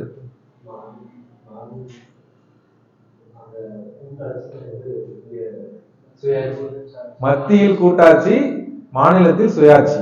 அப்படின்னா கூட்டாட்சி அப்படின்னா கோஆபரேட்டிவ் ஸ்ட்ரக்சர், கோஆபரேஷன் பண்ணி பண்றது. அப்ப சென்ட்ரல்ல போயிட்டீங்க, நீங்க சென்ட்ரல் ஏதாவது பண்றீங்கன்னா நீங்களா பண்ணக்கூடாது, ஸ்டேட்டை கேட்டுக்கிட்டு பண்ணணும். கோஆபரேட்டிவா இருக்கும், நீங்க இஷ்டத்துக்கு பண்ணக்கூடாது. ஸ்டேட்ல எப்படி இருக்கும், நான் உங்களை கேட்டு பண்ணணும்னு இருக்கக்கூடாது, நானே எனக்கு தேவையானதை பண்ணிக்கணும். சுயாட்சி, சொராட்சி. புரியுதா? இது தமிழ்நாடோட ஸ்டேட்மெண்ட். சென்டர்னு போயிட்டா சென்ட்ரல் ஏதாவது டிசிஷன் இருக்குன்னா எங்களை கேட்டு தான் இருக்கணும். நாங்க எதாவது பண்ணணும்னா நாங்க எங்களுக்கே பண்ணிப்போம், உன்னை கேட்டு பண்ணணும்னு இருக்கக்கூடாது. இதுதான் ப்ராப்பர் கவர்னன்ஸ் சொல்லுவாங்க. One of the ardent supporter voice ரொம்ப கொடுத்தது தமிழ்நாடு தான். ஃபெடரலிசம்காக. ராஜமன்னார்னு ஒரு கமிட்டி போட்டாங்க டிஎம்கே கவர்மெண்ட். ஃபர்ஸ்ட் டைம் இன்னைக்கு வரைக்கும் ஒரு ப்ராப்பர் ரெக்கமெண்டேஷன் உள்ள ஃபெடரலிசம்க்கு போட்ட ஒரே கமிட்டி அது மட்டும்தான். அதுக்கப்புறம் பெருசா பெரிய எந்த ஸ்டேட்டுமே பெருசா கமிட்டி போட்டு ரெக்கமெண்டேஷன் கொடுக்கல. என்ன கொடுத்தாங்கன்னா ஃபெடரலிசம்னா எப்படி இருக்கணும், என்னென்னலாம் ஃபாலோ பண்ணணும் அப்படின்னு டீட்டெயிலாக ஒரு ரிப்போர்ட் கொடுத்தாங்க. இன்னைக்கு வரைக்கும் நீங்க அதில் ஆன்சர் ரிப்போர்ட் பண்ணணும்னா அகார்டிங் டு ராஜமன்னார் கமிட்டி தான் போர்ட் பண்ணி ஆகும். நம்ம இந்த சென்ட்ரல் ஸ்டேட் ரிலேஷன்ல கடைசியாக அதை பார்ப்போம். ராஜமன்னார் கமிட்டி, பஞ்சி கமிஷன், கமிஷன் வரும். அதெல்லாம் ஃபெடரலிசம்காக போட்ட கமிஷன். அதில் என்னென்ன சொல்லியிருக்காங்க அப்படின்னு சொல்லி நம்ம பார்ப்போம். ஓகேவா? அதில் அந்த ஒரு கமிட்டி தான் ரொம்ப ஃபேமஸ். லெகிஸ்லேட்டிவ், அட்மினிஸ்ட்ரேட்டிவ், ஃபினான்ஷியல், இது மூணுக்கும் டிஃபரன்ஸ்லாம் தெரிஞ்சிருக்கும்னு நினைக்கிறேன். சட்டம் ஏற்றுறதுல ஃபர்ஸ்ட் டெரிட்டோரியல் எக்ஸ்டென்ஷன். பார்லிமெண்ட் எங்கெல்லாம் சட்டம் போடலாம்? Whole of India. State legislature எங்கெல்லாம் பண்ணலாம்? Only to the state. இதுதான் ஃபர்ஸ்ட் டிஃபரன்ஸ். ஸோ லெகிஸ்லேட்டிவா என்ன டிஃபரன்ஸ் அப்படின்னா அவங்க இந்தியாவுக்குள்ள போடலாம், என்ன பண்ணலாம். பார்லிமெண்ட்டுக்கு இன்னொரு பவர் என்ன? இந்தியா விட்டு வெளிநாட்டில் இருக்கிற மக்களுக்காகவும் போடலாம். இனிமேல் யாரெல்லாம் இங்கே வெளிநாட்டில் தங்கிருக்கீங்களோ எல்லாரும் நாளைக்கு இங்கே வந்து பணம் கட்டுங்க அப்படின்னு சொல்லலாம். அவங்களுக்கு அந்த பவர் இருக்கு. ஸ்டேட் நினைச்சா அதை பண்ண முடியாது. ஓகேவா? Exceptions. President makes laws in, இங்க வருது பாருங்க நீங்க சொன்னது. President make laws in union territories. Union டெரிட்டரியில ஸ்டேட் கவர்மெண்ட்ஸ் பண்ண மாட்டாங்க. ஸ்டேட் கவர்மெண்ட் ஒன்று இருக்காது. அதனால யார் பண்ணுவா? பார்லிமெண்ட்டும் பண்ண மாட்டாங்க, பிரசிடென்ட் பண்ணுவார். அவங்க எல்லாமே யூனியனோட டெரிட்டரி, இந்தியாவோட டெரிட்டரி. இந்தியாவோட ஹெட் யாரு அப்படின்னா பிரசிடென்ட் தான் வருவார். ஹெட் ஆஃப் த ஸ்டேட் யாரு? ஹெட் ஆஃப் த கவர்மெண்ட் யாரு? Prime minister. லாஸ்ட் கிளாஸ்ல பார்த்தோம். கவர்மெண்ட் நடத்துறது தான் அவரு. இந்தியாவுக்கு ஹெட் யாரு? பிரசிடென்ட் தான். அப்போ யூனியன் டெரிட்டரிலாம் இந்தியா கீழே வரும். அப்போ பிரைம் மினிஸ்டர் கீழே யூனியன் டெரிட்டரி வருதுன்னு சொல்ல மாட்டாங்க, பிரசிடென்ட் கீழே தான் வரும். ஏன்னா பிரசிடென்ட் தான் ஹெட் ஆஃப் இந்தியா. இந்தியா கீழே வருதுன்னா அப்போ அவர் தான் லா போடுவார். அது புரியுதா? இப்போ பார்லிமெண்ட் அங்கே அதிகமாக பண்ண மாட்டாங்க, அவர் பண்ணுவார். வேற என்ன எக்ஸப்ஷன் வருது? Governor can direct that an act of parliament does not apply to a tribal area. நம்ம போன கதையில சொன்னது. ஒரு ட்ரைபல் ஏரியா இருக்கு, ஒரு ஷெட்யூல் ஏரியா இருக்கு அப்படின்னா இந்தியாவுக்குள்ள ஒரு சட்டம் போட்டாங்கன்னா அந்த இடத்த மட்டும் இம்யூனிட்டி வாங்கி கொடுத்துருவாரு. உங்களுக்கு அது செல்லாது, நீங்க பண்ண வேணாம் அப்படின்றது. ஏன்னா அவங்க கொஞ்சம் டிஃப்ரெண்ட் அப்படிங்கிறதுனால. ஓகேவா? President enjoys the same with Meghalaya, Tripura, Mizoram. இந்த மூணு ஸ்டேட்டுக்கும் பாத்தீங்க அப்படின்னா பிரசிடென்ட்டுக்கே பவர் கொடுத்தாங்க. இந்தியாவுக்குள்ள ஒரு லா வருதுன்னா இந்த மூணு ஸ்டேட்டுக்கு ஒரு எக்ஸம்ஷன் கொடுக்கலாம். ஏன்னா அங்கே ட்ரைபல் பாப்புலேஷன் அதிகமாக இருக்குன்றதுனால. கொஞ்சம் சின்ன பாப்புலேஷனாக இருக்குன்னா கவர்னர் அந்த ஸ்டேட்டுக்குள்ளே பண்ணலாம். இந்தியாவிலே பெருசாக இருக்குது அப்படின்றதுனால பிரசிடென்ட் கொடுத்தாங்க. இதெல்லாம் எக்ஸப்ஷன்ஸ். லெஜிஸ்லேட்டிவ் ஆர்டிகல் எது வரைக்கும் வருது? Article 245 to 255. என்ன பார்ட் வரும்? 11 1 2 ரிலேஷன் ஞாபகம் வச்சுக்கோங்க. 2 கோடு போடுறாங்க, 2 பேரும் ரிலேஷன் ஞாபகம் வச்சுக்கோங்க. இதெல்லாம் பார்ட்ல நிமோனிக்கா சொன்னேன்.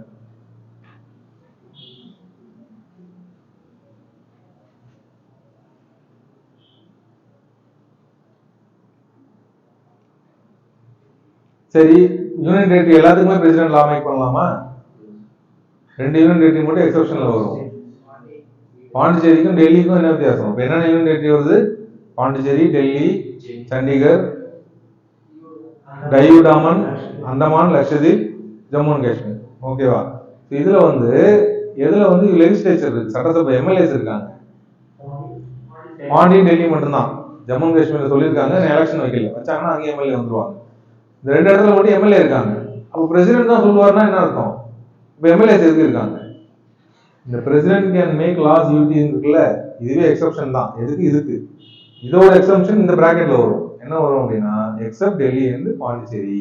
அதுல எம்எல்ஏ எம்பி எம்எல்ஏ சொல்றதுதான் நடக்கணும்.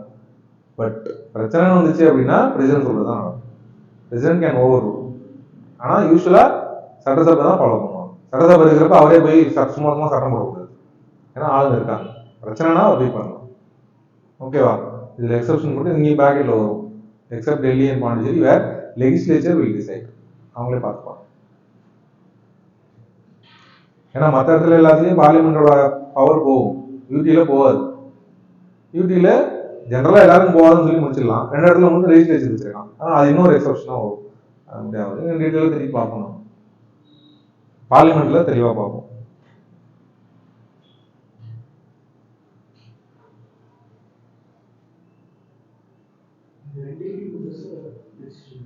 ஆமா, ஜம்முல ப்ரொபோஸ் பண்ணிருக்காங்க. இது வரும் எலெக்ஷன் வைக்கல.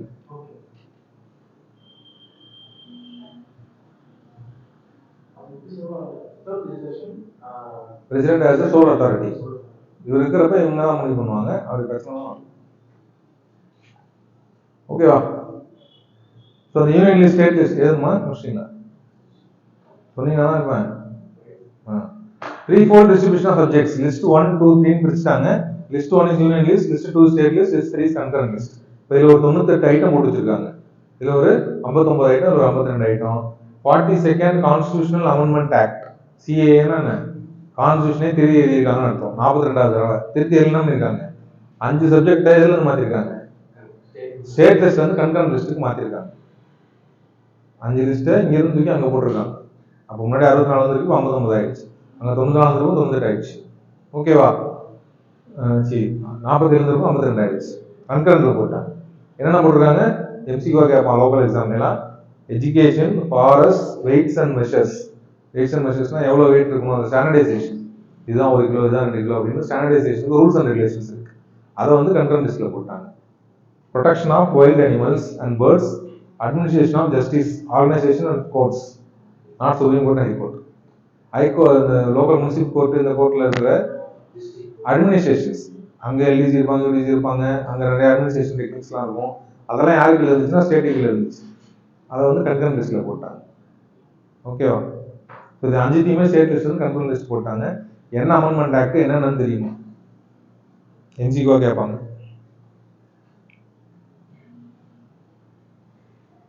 இதுக்கப்புறம் யூனியன் லிஸ்ட்ல ஏதாவது ஒன்று கேட்டு எது லிஸ்ட்ல வருதுன்னு கூட கேட்கலாம். 98 மனப்பாடம் பண்ணுமா சார்? தேவையில்லை. அண்டர்ஸ்டாண்டிங் பேஸ்ல உங்களுக்கே இது புரியும் நம்ம படிக்க படிக்க. இதெல்லாம் சென்ட்ரல் கவர்மெண்ட்ல தான் வரும். ஏன்னா டிஃபென்ஸ் அப்படிங்கிறப்ப ஸ்டேட்ல வர வாய்ப்பு இருக்கா? ஏன்னா டிஃபென்ஸுங்கிறது மிலிட்டரிலாம் அவங்க தான் வச்சுக்க போறாங்க. ஸோ அந்த மாதிரி உங்களுக்கு அண்டர்ஸ்டாண்டிங்லேயே உங்களுக்கு புரிஞ்சிடும். எல்லாத்தையும் மனப்பாடம் பண்ண தேவை. இதெல்லாம் ஸ்டேட்டுக்குள்ள தான் வரும் அப்படின்னு சொல்லிட்டு. எஜுகேஷன்லாம் 2 பேரும் பண்றாங்க, அதெல்லாம் கன்கரண்ட் எழுதுவாங்க.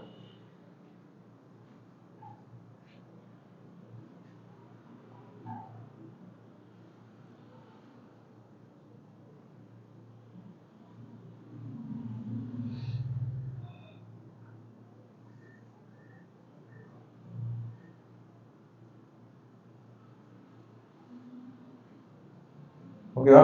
போமா பாருங்க.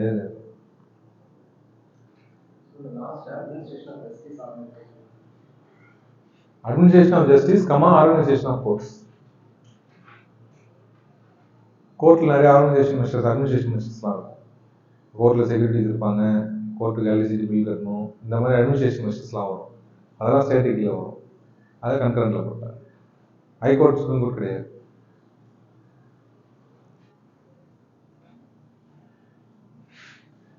ஏன்னா அதெல்லாம் ஜட்ஜஸ் பார்க்க மாட்டாங்க. ஜட்ஜஸ் அவங்க வெறும் அப்பாயின்மெண்ட்டு, தீர்ப்பு சொல்றது, அதை மெயின்டைன் பண்ணுறது, அது தான் பார்ப்பாங்க. அதில் இருக்கிற ரெக்கார்ட் மெயின்டெனன்ஸு, அதை புதுப்பிக்கிறது, பெயிண்ட் அடிக்கிற வேலை, இதெல்லாம் அவங்க பார்க்க மாட்டாங்க. அவங்கள்ட்ட அத்தாரிட்டிஸ் கிடையாது. புரியுதா? சுப்ரீம் கோர்ட் ஜட்ஜி கீழே யூனிசி இருக்க மாட்டாரு. இப்போ நீ போய் இதை பெயிண்ட் அடிச்சுன்னு சொல்ல மாட்டாங்க. அவங்களுக்கு பவர் கிடையாது. அது ஸ்டேட் கவர்மெண்ட் தான் பண்ணும். அதான் இப்போ கன்கரண்ட்ல போட்டாங்க. முன்னாடி ஸ்டேட்ல இருந்துச்சு.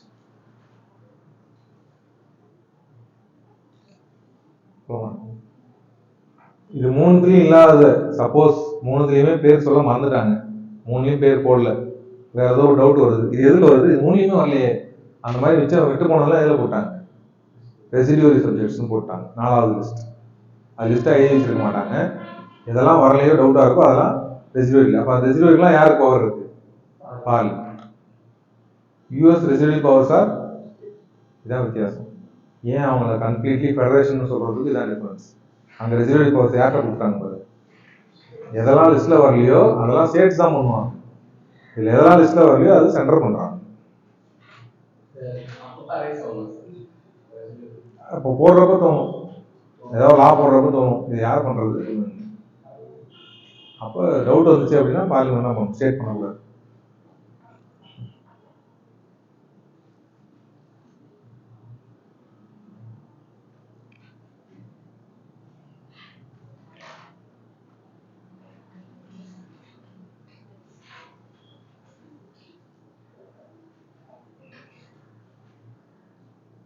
ஓகேவா? லிஸ்ட் எழுதணும்னா என்சிஆர்டி புக்ல இருக்கு, போயிட்டு பாருங்க. ரெஃபர் கான்ஸ்டியூஷன் அட் ஒர்க்னு போட்டு வைங்க சின்னதா. அதில் வந்து லிஸ்ட் கொடுத்துருக்கான். அட்லீஸ்ட் இதில் இருக்கிறத மட்டும் ஒரு வாட்டி கோ த்ரூ பண்ணுங்க. Defence, atomic energy, foreign affairs, war, இதெல்லாம் வந்து ரயில்வேஸ், இதெல்லாம் வந்து ஸ்டேட் வச்சுக்க முடியாது, சென்டர் தான் வச்சுக்க முடியும். ஓகேவா?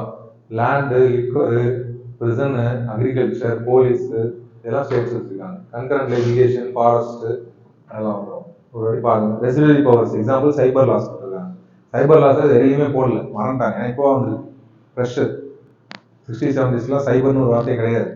அதனால எதில் போடுறது தெரியல, ரெசிடரி பவர்ல இருக்கு. அப்படி வந்துச்சுன்னா பார்லிமெண்ட் பண்ணுவோம். ஓகேவா? இது என்சிஆர்டி புக்கில் இருந்தது தான்.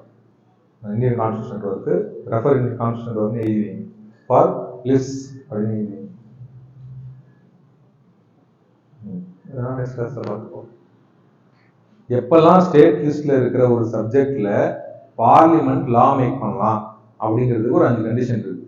இந்த கண்டிஷன்ஸ்ல மட்டும்தான் பார்லிமெண்ட் ஸ்டேட் லிஸ்ட்லயே லா மேக் பண்ணலாம். நம்ம இதுக்கு முன்னாடி என்ன பார்த்தோம்? எக்ஸ்க்ளூசிவ்லி ஸ்டேட் லிஸ்ட்ல இருக்கிறது ஸ்டேட் தான் பண்ண முடியும்.